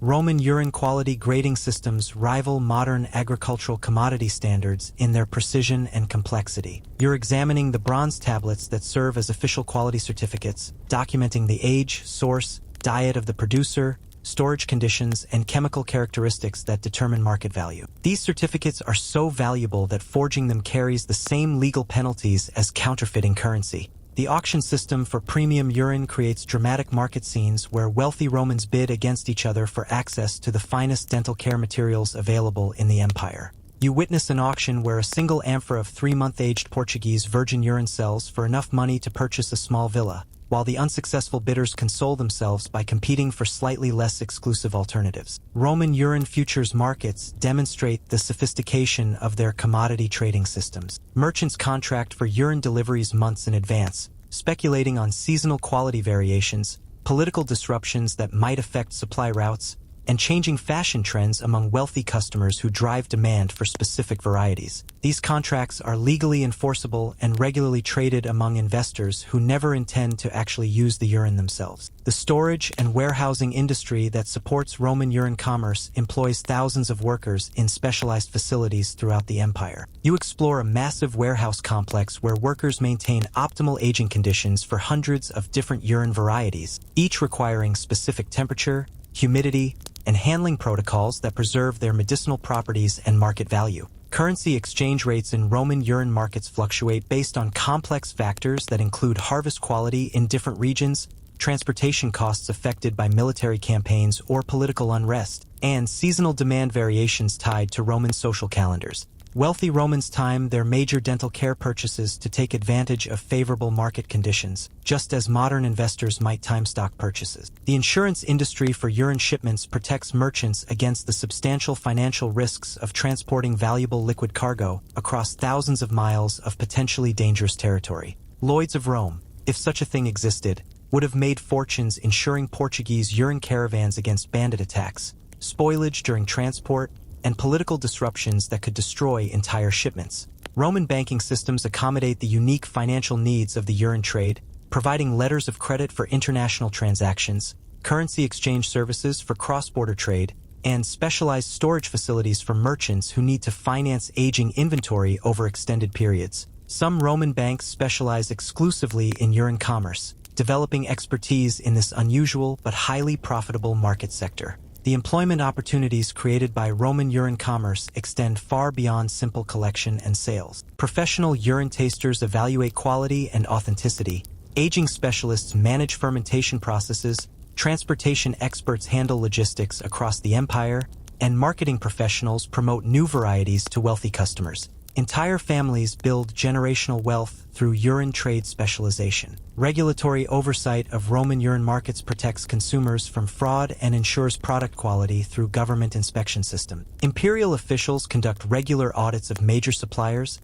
verify quality certifications, and investigate complaints about contaminated or mislabeled products. The Roman government treats urine regulation as seriously as any other major commodity that affects public health and commerce. Tax revenue from urine trade contributes significantly to imperial finances, with customs duties on imported varieties, sales taxes on premium products, and licensing fees for major dealers generating substantial income for provincial governments. Some Roman territories become economically dependent on urine export revenue, creating political pressures to maintain quality standards and protect trade routes. The seasonal cycles of Roman urine markets create predictable patterns that experienced traders exploit for profit. Spring urine commands premium prices due to improved diet and health of producers after winter. Summer varieties offer consistent quality but limited aging potential. Autumn harvests provide optimal aging characteristics, and winter collections require special handling that increases costs and market value. Competition among Roman urine suppliers drives continuous innovation in collection, processing, and marketing techniques. Suppliers develop signature aging methods, exclusive source relationships, and marketing strategies that differentiate their products in an increasingly crowded marketplace. Brand loyalty among wealthy customers creates valuable business relationships that merchants guard jealously. The international trade relationships created by Roman urine commerce establish diplomatic and economic connections throughout the empire and beyond. Roman merchants negotiate trade agreements with tribal leaders, establish permanent trading posts in remote regions, and create economic incentives for local populations to participate in urine production and collection systems. Consumer protection laws govern Roman urine sales, establishing penalties for fraud, requiring accurate labeling of products, and providing legal remedies for customers who receive contaminated or misrepresented merchandise. Roman courts regularly hear cases involving urine commerce disputes, creating legal precedents that define commercial relationships throughout the empire. Historians still argue whether the Roman urine trade was the most profitable commodity business in the ancient world, but surviving financial records suggest that successful urine merchants accumulated wealth that rivaled grain importers and silk traders. The transformation of human waste into luxury goods represents one of the most remarkable examples of Roman entrepreneurial creativity and market development. You're witnessing the dawn of competitive dental care as Romans discover that urine isn't the only bizarre substance their ancestors used to clean their teeth. Step into the workshop of Gaius Dentifrius, Rome's most innovative dental care researcher, where shelves lined with ceramic jars contain an astonishing array of alternative tooth cleaning materials that make aged urine seem almost conventional by comparison. The Roman approach to dental experimentation was systematic and fearless, driven by their engineering mindset that viewed every problem as solvable through proper application of available materials. Gaius explains his methodology as he demonstrates alternatives that wealthy Romans used either in combination with urine treatments or as substitutes when premium urine wasn't available. His workshop resembles a medieval alchemist's laboratory, filled with grinding stones, mixing bowls, and measuring devices for creating custom dental care formulations. The most popular alternative to urine was powdered human teeth, ground from the mouths of executed criminals and gladiators who died in the arena. Romans believed that teeth from strong, healthy young people retained their protective properties even after death, making tooth powder an effective cleaning agent for the living. You watch as Gaius demonstrates the grinding process, using a bronze mortar and pestle to reduce yellowed teeth into fine powder that Romans mixed with wine or honey for daily dental care. Crocodile dung represented the height of exotic dental treatments, imported from Egypt at enormous expense and prized for its supposed ability to whiten teeth and prevent decay. Roman physicians believed that crocodiles' diet of fish and aquatic plants created digestive waste with unique medicinal properties. The preparation process involved aging fresh crocodile dung for months until it reached the proper consistency and potency for dental applications. Roman bone ash dental treatments reveal their understanding of calcium's role in dental health, though they couldn't explain the scientific mechanisms involved. Gaius shows you his collection of different bone types: cattle bones for strength, bird bones for whitening, human bones for comprehensive dental care, each ground into specific textures for different applications. Wealthy Romans often requested bone ash from specific animals based on supposed connections between the animal's characteristics and desired dental benefit. The charcoal dental treatments that Romans developed show surprising similarity to modern activated charcoal products. They burned specific types of wood: oak for strength, willow for whitening, pine for fresh breath, and ground the resulting charcoal into powder for tooth cleaning. The abrasive properties actually did remove surface stains and plaque, making charcoal treatments legitimately effective despite the primitive understanding of why they worked. Roman experiments with metal-based dental care created treatments that would horrify modern dentists but occasionally produced positive results. Iron filings mixed with wine supposedly strengthened weak teeth, copper dust promised to kill bacteria and prevent infection, and silver powder was believed to provide both cleaning and antimicrobial benefits. Some of these metallic treatments actually worked through mechanisms that Romans couldn't understand. The plant-based alternatives to urine reveal sophisticated botanical knowledge that Romans applied to dental care. Gaius maintains an herb garden where he grows specific plants for dental treatments: mint for breath freshening, myrrh for gum health, sage for whitening, and dozens of other herbs that Romans combined into complex dental care formulations. These herbal treatments were often mixed with animal-based ingredients to create comprehensive oral care system. Roman salt treatments demonstrate their understanding of natural antiseptics, with different types of salt providing different dental benefits: sea salt for general cleaning, rock salt for removing stubborn stains, and exotic salts from distant regions that commanded premium prices for their supposed superior properties. Salt treatments were often combined with other materials to create abrasive pastes that effectively cleaned teeth, while providing the mineral content that Romans believed strengthened dental enamel. The most bizarre Roman dental alternative involved mouse brains, which were believed to cure toothaches and prevent future dental problems. The preparation required fresh mouse brains ground with honey and applied directly to affected teeth. While this treatment had no actual medical benefit, the ritual of preparing and applying it may have provided psychological comfort to patients suffering from dental pain. Roman experimentation with fermented animal products created dental treatments that rivaled urine in their complexity and supposed effectiveness. Fermented horse milk, aged sheep's blood, and putrefied fish sauce were all used for various dental conditions, with aging processes that paralleled the development of premium urine treatments. These alternatives required similar storage facilities and quality control measures to ensure proper fermentation and safety. The competitive market for dental alternatives drove continuous innovation as Roman entrepreneurs searched for products that could compete with established urine treatments. New formulations appeared regularly, often combining multiple ingredients to create signature treatments that supposedly offered superior benefits.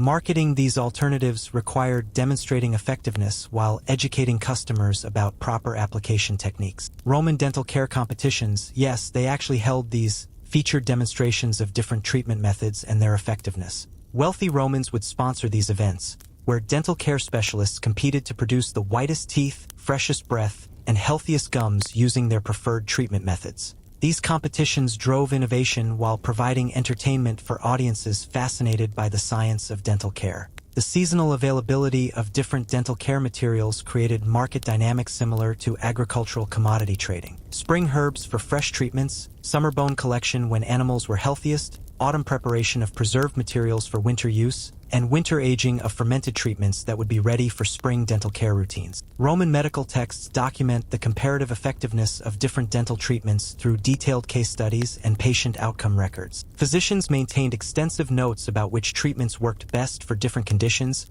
how various materials could be combined for enhanced effectiveness, and which alternatives provided the best results when premium urine wasn't available. The social implications of choosing alternatives to urine dental care varied significantly based on the materials involved. Some alternatives, like precious metal powders or exotic imported substances, indicated even higher social status than premium urine. Others, such as common herbs or local materials, suggested either economic necessity or personal preference for traditional remedies over fashionable urine treatments. Historians still argue whether Roman dental alternatives were genuine attempts to improve oral care or marketing strategies designed to capture market share from the dominant urine trade, but the surviving evidence suggests both motivations played important roles. The diversity of available treatments provided Romans with dental care options that could accommodate different preferences, budgets, and medical needs while maintaining the high standards of oral hygiene that Roman society demanded. You're embarking on a grand tour of the Roman Empire's diverse dental practices, discovering how different provinces adapted the basic urine treatment system to local conditions, cultural preferences, and available resources. Your first stop is Britannia, where Roman colonists are teaching Celtic tribes to replace their traditional oak bark tooth cleaning with properly aged urine, while simultaneously learning that British climate creates unique aging conditions that produce surprisingly effective dental treatments. The British approach to Roman dental care reveals fascinating cultural adaptation as Celtic traditions merge with Roman medical knowledge.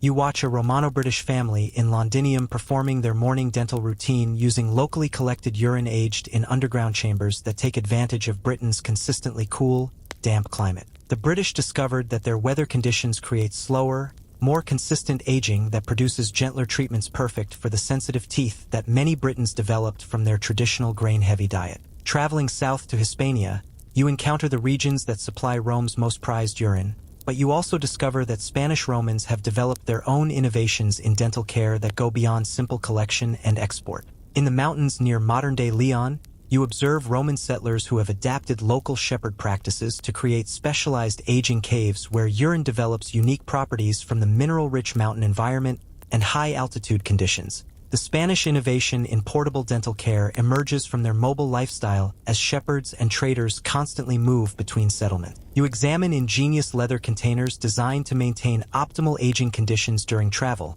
allowing Spanish Romans to transport their dental treatments across vast distances without losing quality. These portable aging systems become so effective that wealthy Romans throughout the empire import Spanish-designed travel dental kits. Your journey east brings you to Gallia, where Roman colonists encounter Celtic druids who possess sophisticated knowledge of herbal medicine that revolutionizes Roman dental care. You witness the development of hybrid treatments that combine Roman urine aging techniques with Gallic herbal knowledge, creating dental formulations that include aged urine mixed with specific forest herbs that supposedly enhance the cleaning power while providing breath-freshening properties. The Gallic contribution to Roman dental science includes the discovery that different tree environments affect urine quality when collectors consume local plants and water sources. You explore Gallic urine farms where collectors follow specific seasonal diets based on available forest resources, creating urine varieties that change characteristics throughout the year. These seasonal variations become highly prized in Roman markets for their supposed connection to natural cycles and divine forest powers. Crossing into Germania reveals the most dramatic cultural clash in Roman dental practices,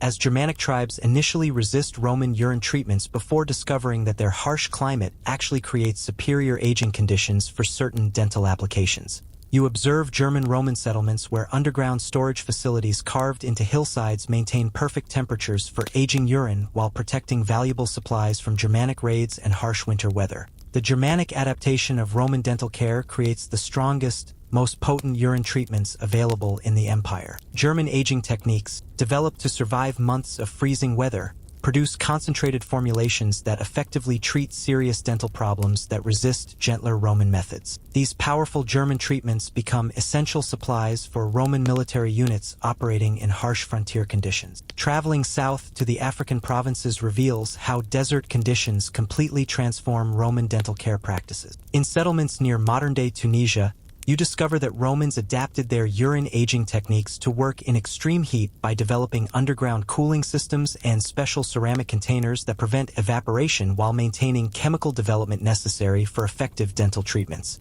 The African innovation in water management extends to urine dental care, with Roman engineers developing sophisticated systems for collecting, processing, and storing urine in desert conditions where every liquid is precious. African Romans learned to use minimal amounts of aged urine for maximum dental care effectiveness, creating concentrated treatments that provide comprehensive oral care while conserving valuable resources. Your eastern journey brings you to the Greek provinces, where Romans encounter medical traditions that predate their own urine practices by centuries. You observe the fascinating synthesis as Greek physicians adapt Roman systematic approaches to their traditional understanding of dental care, creating hybrid treatments that combine Greek medical theory with Roman practical effectiveness. The Greek contribution to Roman dental science emphasizes the philosophical aspects of oral care, developing theories about the connection between dental health and spiritual well-being that influence Roman religious approaches to urine treatments. Greek-Roman dental care becomes more ceremonial and meditative, transforming daily hygiene routines into contemplative practices that supposedly benefit both body and soul. In the eastern provinces near modern-day Turkey, you encounter the most exotic adaptations of Roman dental care, where local traditions involving mineral-rich spring water create unique aging environments for urine treatments. Roman colonists discover that certain springs enhance urine aging in ways that produce dental treatments with properties unavailable anywhere else in the empire. The Anatolian innovations in temperature-controlled aging utilize natural hot springs to create accelerated fermentation processes that produce highly effective dental treatments in fraction of the time required by traditional methods. These rapid aging techniques become valuable trade secrets that Anatolian suppliers guard carefully while building profitable export businesses serving impatient wealthy Romans who want immediate access to aged urine treatments. Your tour concludes in Egypt, where Romans encounter the most ancient dental care traditions in the world and discover that Egyptian priests have been using refined urine treatments for religious and medical purposes since before Rome existed.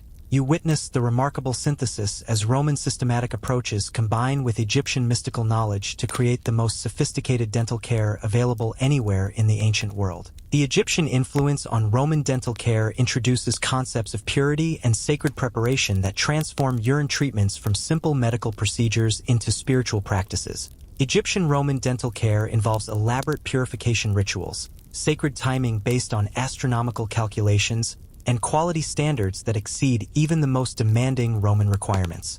Historians still argue whether geographic variations in Roman dental care were primarily practical adaptations to local conditions or cultural exchanges that enriched Roman medical knowledge, but the evidence suggests both factors played important roles. The diversity of provincial dental practices demonstrates Roman flexibility in adapting their core medical principles to local conditions, while maintaining the effectiveness that made their dental care superior to alternatives available to other ancient civilizations. You're entering the most tender and controversial aspect of Roman dental care, the systematic education of children in urine-based oral hygiene that begins almost from birth and shapes their understanding of civilization, health, and social responsibility. Step into a Roman household where 5-year-old Marcus Claudius is about to receive his first formal lesson in proper dental care from his mother, Livia, who approaches this milestone with the same seriousness other cultures might reserve for religious instruction. The Roman childhood dental education begins with observation and gradually progresses to participation, following educational principles that Romans applied to all aspects of civilized behavior. You watch young Marcus standing on a small stool beside his mother as she demonstrates the proper morning routine, explaining each step in simple language while emphasizing the connection between dental care and being a proper Roman citizen. This isn't just health education, it's cultural indoctrination into the practices that separate civilized Romans from barbarian peoples.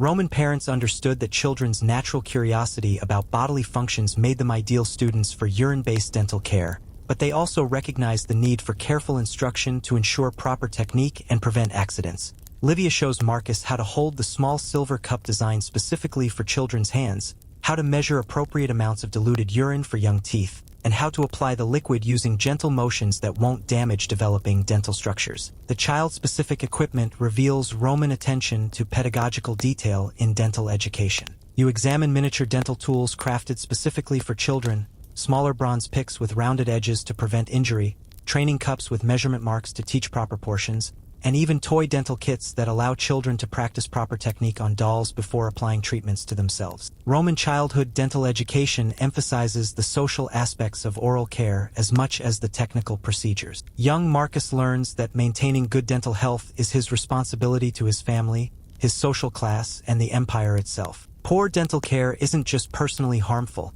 it's a form of social irresponsibility that reflects badly on his parents' education and his own character development. The progression from training wheels to full participation in Roman dental care follows carefully planned stages that account for children's developmental capabilities. Young children start with heavily diluted urine treatments applied by parents, gradually advance to supervised self-application using child-safe formulations, and eventually earn the right to use adult-strength treatments when they demonstrate proper technique and responsibility. Roman schools include dental care instruction as part of their comprehensive education in civilized behavior, with teachers monitoring students' oral hygiene and providing correction when necessary. You observe a classroom where students practice proper dental technique under supervision, learning not just the mechanical aspects of urine application but also the theoretical knowledge about why these treatments work and how they connect to broader Roman medical understanding. The peer pressure aspects of Roman childhood dental education create powerful incentives for compliance as children compare their dental care routines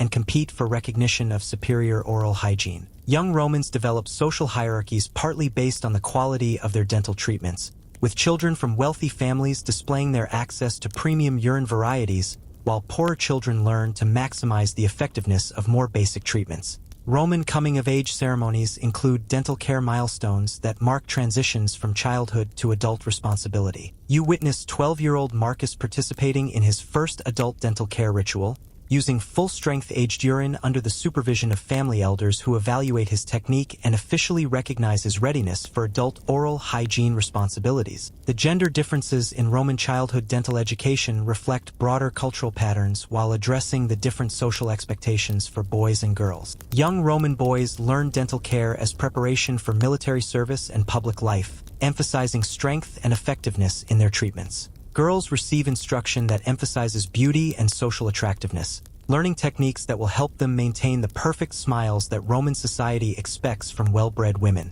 Roman medical texts include detailed guidance for parents about childhood dental education, covering everything from appropriate ages for introducing different treatments to warning signs that indicate problems requiring professional intervention. These parental guidance manuals treat dental education as seriously as any other aspect of child rearing, providing systematic approaches that ensure consistent results across different families and social classes. The psychological aspects of childhood dental education reveal Roman understanding of how early experiences shape lifelong habits and attitudes. Parents carefully manage children's first experiences with urine dental care to ensure positive associations, using rewards, gentle encouragement, and gradual progression that builds confidence and competence rather than fear or resistance. Roman childhood dental education includes instruction about the economic and social dimensions of oral care, teaching children to understand quality differences in urine sources, appreciate the costs involved in maintaining good dental health, and recognize how their oral hygiene choices reflect on their family's status and values. The safety protocols in Roman childhood dental education demonstrate their understanding of the risks involved in introducing children to adult medical practices. Special dilution formulas reduce the strength of urine treatments for young mouths, supervision requirements ensure proper application techniques,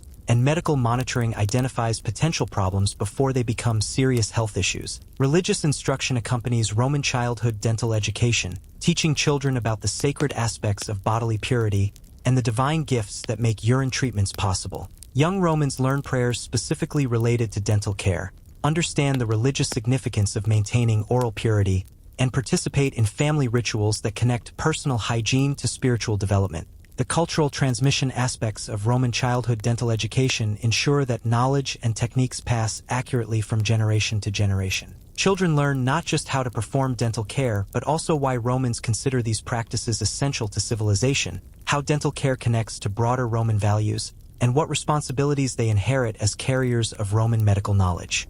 Roman record-keeping about childhood dental education provides detailed documentation of training methods, success rates, and long-term health outcomes that help families optimize their educational approaches. Parents maintain careful notes about their children's progress, comparing results with neighbors and adjusting techniques based on what proves most effective for different personality types and physical characteristics. Historians still argue whether Roman childhood dental education was primarily practical health training or cultural indoctrination designed to reinforce social hierarchies and Roman identity, but the surviving evidence suggests it functioned as both simultaneously. The systematic approach to teaching children about urine-based dental care reflects Roman confidence in their medical knowledge, while demonstrating their commitment to preserving cultural practices that distinguish them from other civilizations. You're about to examine the most detailed and comprehensive medical documentation in the ancient world, the Roman texts that preserved precise instructions for urine-based dental care with the same systematic thoroughness that characterized their engineering projects and legal codes. Step into the medical library of the great physician Galen,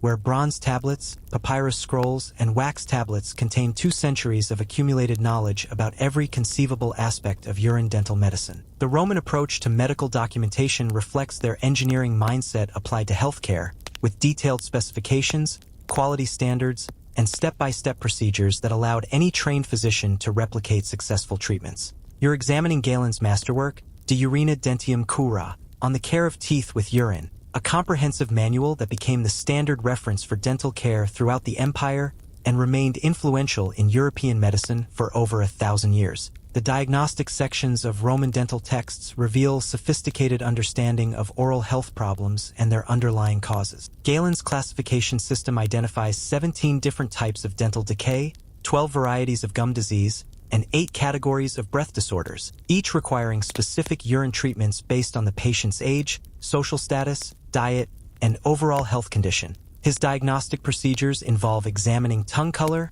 testing saliva consistency, and even analyzing the patient's own urine to determine optimal treatment approaches. Roman medical texts include detailed quality specifications for dental urine that read like modern pharmaceutical manufacturing standard. The optimal urine for general dental care should be golden as honey, clear as mountain spring water, and aromatic as aged wine, according to Galen's specifications. Different medical conditions require urine with specific characteristics: cloudy urine for whitening treatments, dark urine for serious infections, and crystal clear urine for sensitive teeth and gum conditions. The preparation instructions preserved in Roman medical texts demonstrate their systematic approach to creating standardized treatments from variable raw materials. You're reading detailed procedures for aging urine in different climates, mixing formulations for specific dental conditions, and quality testing methods that ensure consistent therapeutic effectiveness. These procedures are precise enough that modern chemists could probably replicate Roman urine treatments using their original specifications. Roman medical texts document the optimal timing for different dental treatments based on seasonal variations, lunar cycles, and individual patient characteristics. Morning treatments using fresh urine for daily maintenance, midday applications of aged urine for serious problems, evening rinses with diluted formulations for sensitive conditions. The texts even specify optimal treatment timing based on the patient's astrological sign and birth season. The dosage specifications in Roman dental texts reflect sophisticated understanding of therapeutic principles, with different concentrations prescribed for different ages, conditions, and treatment goals. Children receive treatments diluted to 1/4 strength, elderly patients get half-strength formulations, and healthy adults use full-strength preparations. Emergency treatments for severe dental infections might use double-strength concentrations that require careful medical supervision. Roman medical texts include extensive documentation of treatment outcomes, with detailed case studies that track patient progress over months or years of urine dental care. You're reading about Marcus Aurelius Dentatus, a 45-year-old merchant whose severe gum disease was completely cured through 6 months of intensive Portuguese urine treatments, followed by 2 years of maintenance therapy using local Roman varieties. The contraindication sections of Roman dental texts demonstrate their understanding of safety considerations and potential risks associated with urine treatments. Pregnant women should avoid certain aged formulations, children under 5 require special dilution protocols, and patients with specific medical conditions need modified treatments that account for their underlying health issues. Roman medical texts document the proper storage and handling of dental urine with specifications that ensure both safety and effectiveness. Different container materials for different aging periods, optimal storage temperatures for various climates, and shelf life limitations that prevent the use of spoiled or contaminated treatments. These storage protocols are detailed enough to prevent most accidents while maintaining therapeutic effectiveness. The combination therapy sections of Roman dental texts describe how urine treatments should be integrated with other medical procedures for optimal results. Dietary recommendations that enhance urine effectiveness, herbal supplements that complement urine treatments, and physical procedures that prepare the mouth for maximum absorption of therapeutic compounds. Roman dental texts include detailed illustrations showing proper application techniques, with anatomical drawings that identify specific mouth areas requiring different treatment approaches. The texts specify brush stroke directions, pressure levels for different procedures, and timing sequences that optimize therapeutic contact while minimizing patient discomfort. The emergency treatment protocols documented in Roman medical texts provide procedures for handling dental crises using urine-based interventions. Severe toothache treatments using concentrated aged urine, infection control procedures for dental abscesses, and pain management techniques that provide relief while addressing underlying dental problems. Roman medical texts document the training requirements for physicians specializing in dental care, including apprenticeship periods with experienced practitioners, examination procedures for demonstrating competence, and continuing education requirements that ensure practitioners stay current with advances in urine dental medicine. The quality control procedures documented in Roman medical texts establish standards for evaluating treatment effectiveness and identifying potential problems before they become serious health issues. Regular patient monitoring schedules, symptom progression tracking, and modification protocols that adjust treatments based on individual patient responses. Roman medical texts include detailed cost-benefit analyses that help patients and physicians choose optimal treatment approaches based on available resources and desired outcomes. Economic considerations for different urine varieties, treatment duration recommendations that balance effectiveness with affordability, and alternative approaches for patients who cannot access premium dental care materials. The international exchange sections of Roman dental texts document treatments and techniques adapted from other medical traditions, showing how Roman physicians incorporated knowledge from Egyptian, Greek, and Germanic sources while maintaining Roman systematic approaches to documentation and standardization. Historians still argue whether Roman dental texts represent the most advanced medical documentation in the ancient world, but the surviving manuscripts demonstrate remarkable sophistication in their systematic approach to preserving and transmitting medical knowledge. These texts provided the foundation for European dental medicine throughout the medieval period and influenced medical education for centuries after the fall of the Roman Empire. You're witnessing the gradual twilight of one of history's most bizarre medical practices as Roman civilization slowly abandons urine-based dental care in favor of new approaches influenced by changing cultural values, foreign medical traditions, and evolving understanding of oral hygiene. Step into a Roman household around 350 CE, where 3 generations practiced different dental care methods that reflect the empire's transformation from classical traditions to emerging medieval practices. The grandfather, Marcus Veteranus, maintains the traditional morning urine ritual that served him faithfully for 70 years, but he's increasingly isolated in his commitment to practices that his family now considers old-fashioned and unnecessarily complicated. You watch him perform his elaborate Portuguese urine treatment while his adult son opts for simpler herbal rinses and his grandson experiments with imported Eastern techniques that promise equal effectiveness with less social embarrassment. The rise of Christianity throughout the empire creates the first serious challenge to Roman urine dental practices, as new religious authorities question the spiritual appropriateness of using bodily waste for medical purposes. Christian physicians begin developing alternative treatments that achieve similar results without violating religious sensibilities about bodily purity and divine creation. You observe early Christian medical practitioners demonstrating dental care using blessed water, sanctified herbs, and prayer-enhanced treatments that gradually replace urine applications. The economic factors contributing to urine dental care's decline include the enormous costs of maintaining supply chains that stretch across an increasingly unstable empire. Political disruptions interrupt Portuguese urine shipments, military campaigns divert resources from civilian medical needs, and economic inflation makes premium dental treatments unaffordable for all but the wealthiest Romans. The practical advantages of simpler, locally available alternatives become increasingly attractive to families struggling with imperial decline. The cultural shift away from urine dental care reflects broader changes in Roman society as classical confidence gives way to uncertainty and foreign influence. The barbarian tribes pressing against Roman frontiers bring their own medical traditions that seem more practical and less dependent on complex infrastructure than traditional Roman approaches. You witness Germanic dental techniques using local herbs and simple mechanical cleaning methods that provide adequate results without requiring elaborate collection and aging systems. The medical profession's abandonment of urine dental care begins with younger physicians who trained in provincial medical schools influenced by Greek, Egyptian, and Eastern traditions that emphasize different therapeutic approaches. These new doctors argue that simpler treatments achieve comparable results while reducing the risks and complications associated with aged urine applications. The medical establishment gradually shifts toward plant-based and mineral treatments that seem more scientifically credible. The military's transition away from urine dental care occurs as logistical considerations override traditional medical practice. Roman legions operating in distant territories find it impossible to maintain the supply chains necessary for proper urine treatments, forcing them to adopt local dental care methods that prove surprisingly effective. Returning veterans bring these simplified techniques back to civilian society, accelerating the adoption of non-urine alternatives throughout the empire. The social stigma that gradually develops around urine dental care reflects changing attitudes toward bodily functions and personal hygiene as Roman society becomes more influenced by Christian concepts of purity and shame. Practices that once indicated sophistication and medical knowledge begin to seem primitive and embarrassing to educated Romans who embrace new cultural values that emphasize spiritual rather than physical approaches to health and cleanliness.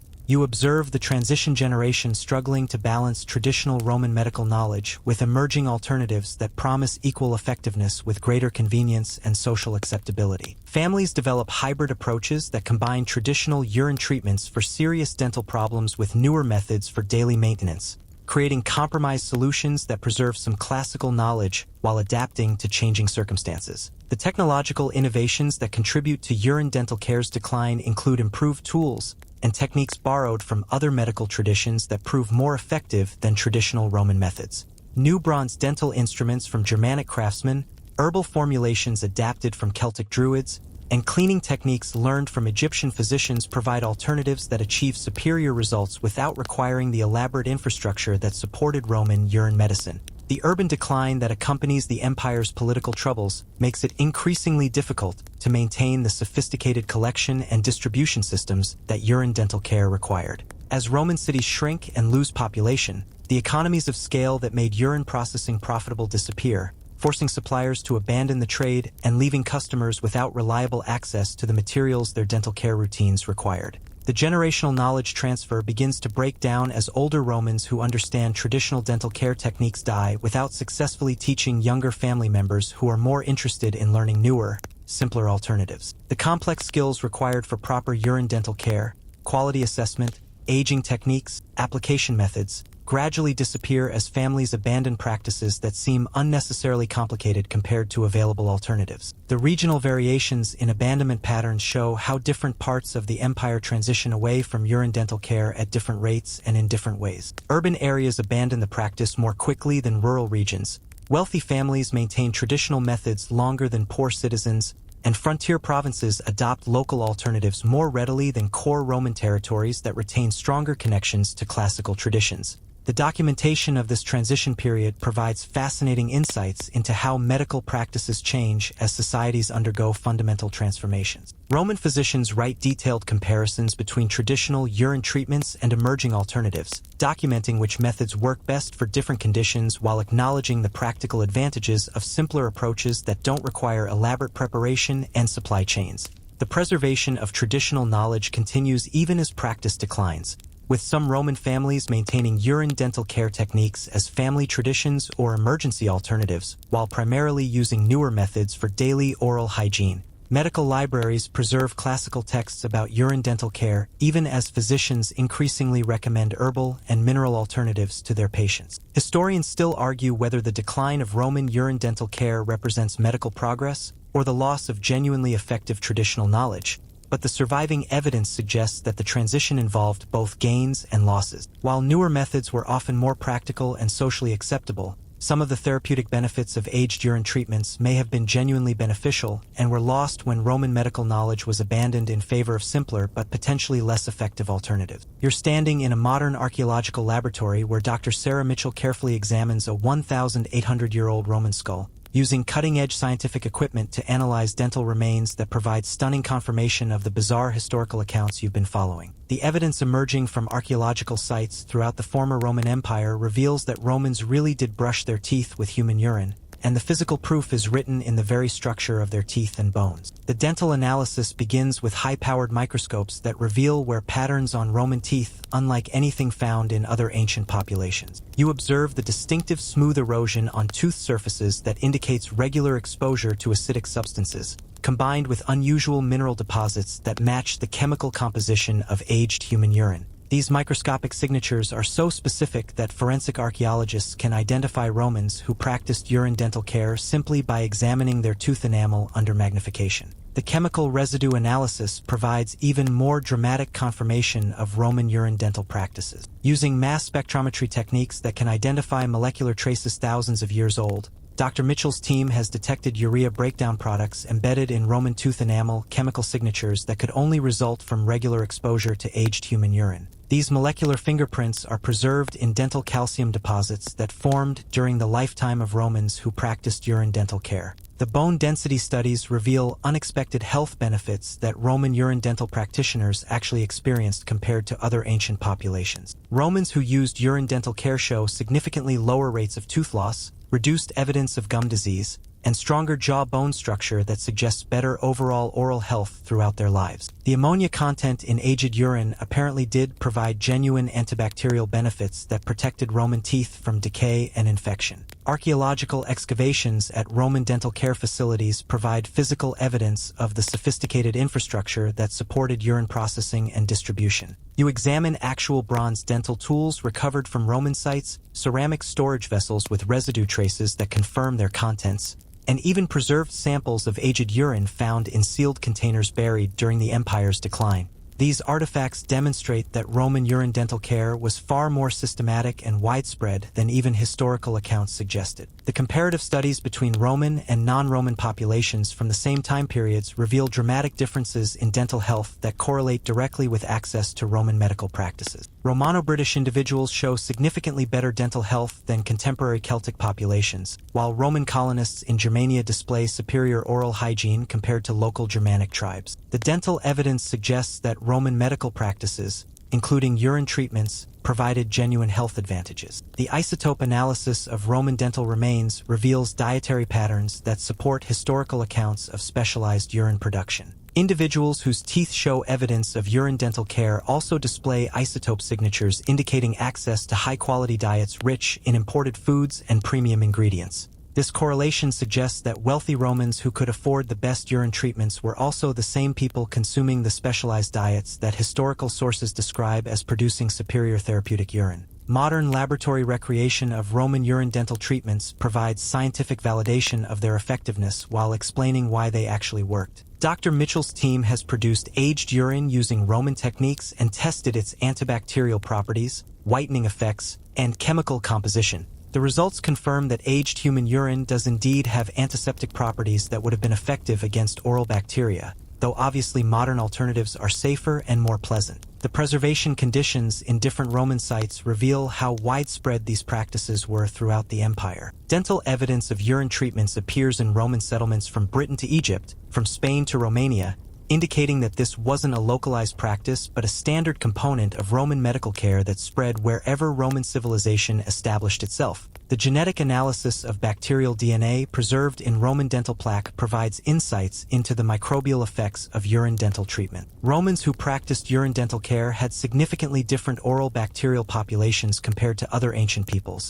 with reduced levels of harmful bacteria that cause tooth decay and gum disease. This microbiological evidence supports the historical claims that urine treatments provided genuine health benefit. The temporal analysis of Roman dental remains shows how urine dental practices evolved and eventually declined throughout the empire's history. Early imperial period Romans show the most sophisticated evidence of urine dental care, while later imperial and post-Roman populations display transitional patterns that match historical accounts of gradually abandoning these practices in favor of simpler alternatives. The social stratification evident in Roman dental remains correlates perfectly with historical accounts of urine dental care as a marker of wealth and status. High-status Roman burials consistently show evidence of premium urine treatments, while lower-class Romans display signs of basic urine dental care, and the poorest populations show little evidence of systematic oral hygiene practices. The pathological studies of Roman dental remains reveal the specific health problems that urine treatments addressed most effectively. Romans who practiced urine dental care show dramatically reduced rates of dental abscesses,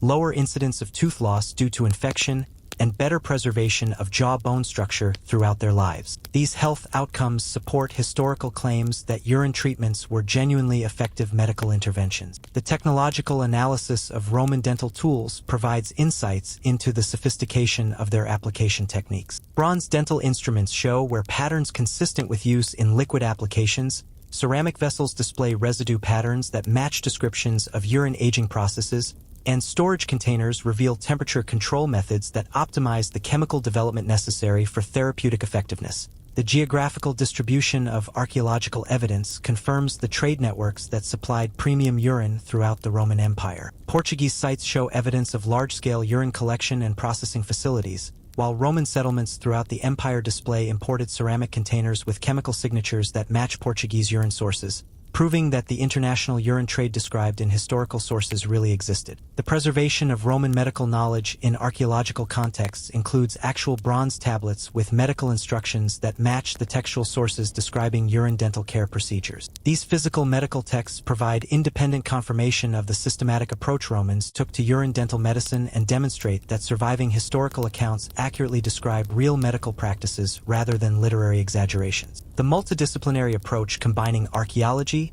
chemistry, biology, and historical analysis provides comprehensive validation of accounts that once seemed too bizarre to be true. The convergence of evidence from multiple scientific disciplines proves beyond doubt that Romans really did brush their teeth with human urine, that these practices were widespread throughout the empire, and that they actually provided genuine health benefits that helped Romans maintain superior dental health compared to other ancient populations. You're reaching the end of this extraordinary journey through one of history's most shocking medical practices, and it's time to understand what Roman urine dental care reveals about human civilization, medical progress, and the courage required to pursue health and beauty regardless of social conventions. Stand back from the specific details of collection techniques, aging processes, and application methods to see the broader patterns that connect ancient Roman dental hygiene to modern medical understanding and human nature itself. The Roman commitment to urine dental care demonstrates humanity's eternal willingness to embrace uncomfortable solutions when they produce genuine results. These weren't primitive people stumbling around in medical darkness. They were sophisticated engineers, administrators, and physicians who developed systematic approaches to health problems using the tools and knowledge available to them. Their willingness to use aged human urine for dental care reflects the same scientific curiosity and practical problem-solving that built the Colosseum,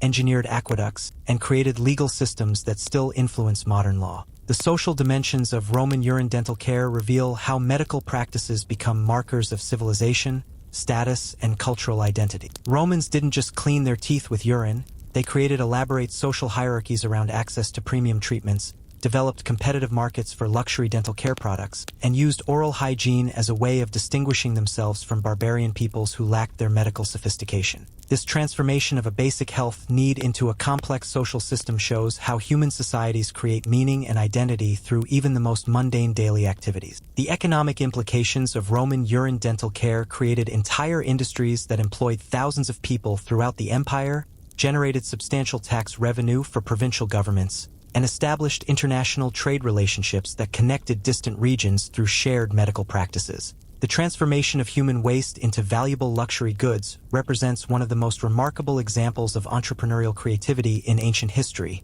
demonstrating how market forces can create profitable solutions to universal human needs. The technological achievements embedded in Roman urine dental care, sophisticated collection systems, quality control measures, aging techniques, and distribution networks required engineering skills and systematic thinking that rival modern pharmaceutical manufacturing. Romans developed standardized processes, maintained quality assurance protocols, and created supply chains that functioned reliably across thousands of miles and multiple political jurisdictions. Their success in industrializing urine dental care production demonstrates organizational capabilities that wouldn't be matched again until the modern era. The medical effectiveness of Roman urine dental care, confirmed by modern archaeological and chemical analysis, shows that ancient peoples sometimes discovered genuinely beneficial treatments through empirical observation and systematic experimentation. The ammonia content in aged urine did provide antibacterial benefits that protected Roman teeth from decay and infection, even though Romans couldn't explain the scientific mechanisms involved. Their success illustrates how careful observation and systematic testing can lead to effective medical practices even without complete scientific understanding. The cultural transmission of Roman urine dental care throughout the empire demonstrates how medical knowledge spreads through conquest, trade,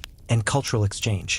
Roman dental practices influenced local populations wherever Roman civilization established itself, while simultaneously adapting to local conditions and incorporating indigenous knowledge that enhanced their effectiveness. This cultural exchange created hybrid medical systems that preserved Roman systematic approaches while benefiting from local innovations and adaptations. The decline of Roman urine dental care reveals how medical practices change as societies undergo fundamental transformations. The abandonment of urine treatments reflected not just changing medical knowledge but also shifting cultural values, economic disruptions, and political instability that made complex medical systems impractical to maintain. The transition to simpler alternatives shows how societies balance medical effectiveness against practical considerations of cost, convenience, and cultural acceptability. The psychological dimensions of Roman urine dental care demonstrate humanity's remarkable ability to normalize practices that initially seem repugnant when they provide genuine benefit. Romans overcame natural aversion to using bodily waste for medical purposes through systematic education, social reinforcement, and empirical evidence that the treatments actually worked. Their success in making urine dental care socially acceptable shows how human societies can adapt to any practice that serves important needs. The gender aspects of Roman urine dental care reveal how medical practices reflect and reinforce cultural patterns around beauty, status, and social expectations. Roman women developed elaborate beauty routines that extended urine treatments far beyond dental care, while men focused on practical applications that supported military service and public life. These gendered approaches to urine medicine show how medical practices adapt to serve different social roles and cultural expectations. The religious dimensions of Roman urine dental care demonstrate how spiritual beliefs can legitimize and enhance medical practices that might otherwise seem purely practical. Romans incorporated urine treatments into religious rituals, developed theological explanations for their effectiveness, and created sacred dimensions that transformed daily hygiene into acts of spiritual devotion. This integration of medical and religious practice shows how human societies create meaning and significance around essential health activities. The educational aspects of Roman urine dental care created systematic approaches to transmitting medical knowledge across generations while adapting techniques to different ages, abilities, and social circumstances. Roman families developed comprehensive training programs that taught children not just technical skills, but also cultural values and social responsibilities associated with proper dental care. These educational systems ensured that medical knowledge survived and improved through systematic transmission rather than random discovery. The international influence of Roman urine dental care extended far beyond the empire's political boundaries, affecting medical practices throughout Europe, North Africa, and the Middle East for centuries after Rome's political decline. Medieval European physicians continued using modified versions of Roman urine treatments, while Islamic medical scholars preserved and transmitted Roman dental care knowledge that eventually influenced Renaissance medical practice. Historians still argue whether Roman urine dental care represents a remarkable medical achievement or an elaborate example of collective delusion that happened to produce positive results, but the evidence suggests it was both simultaneously. Romans created genuinely effective medical treatments using systematic approaches that demonstrated remarkable ingenuity and organizational skill, while also developing social and cultural systems around these practices that served important psychological and social functions beyond their medical benefits. The ultimate lesson of Roman urine dental care may be that human societies will embrace any practice, regardless of how initially repugnant, when it provides genuine benefits and serves important social functions. The Romans succeeded in making aged human urine a luxury product because it actually worked, because it distinguished them from other peoples, and because it created opportunities for social competition, economic profit, and cultural identity that served needs far beyond simple dental hygiene. As you reflect on this extraordinary journey through one of history's most bizarre medical practices, consider what it reveals about human adaptability, scientific curiosity, and the eternal quest for health and beauty that drives people to experiment with any substance, technique, or procedure that promises improvement in their lives and social status. Now, let your mind drift from the marble halls of Roman villas to the quiet of your own evening, carrying with you the knowledge that human civilization has always found ways to solve its problems, no matter how unconventional the solutions might seem. The Romans who brushed their teeth with aged Portuguese urine were our ancestors in the endless human quest for health, beauty,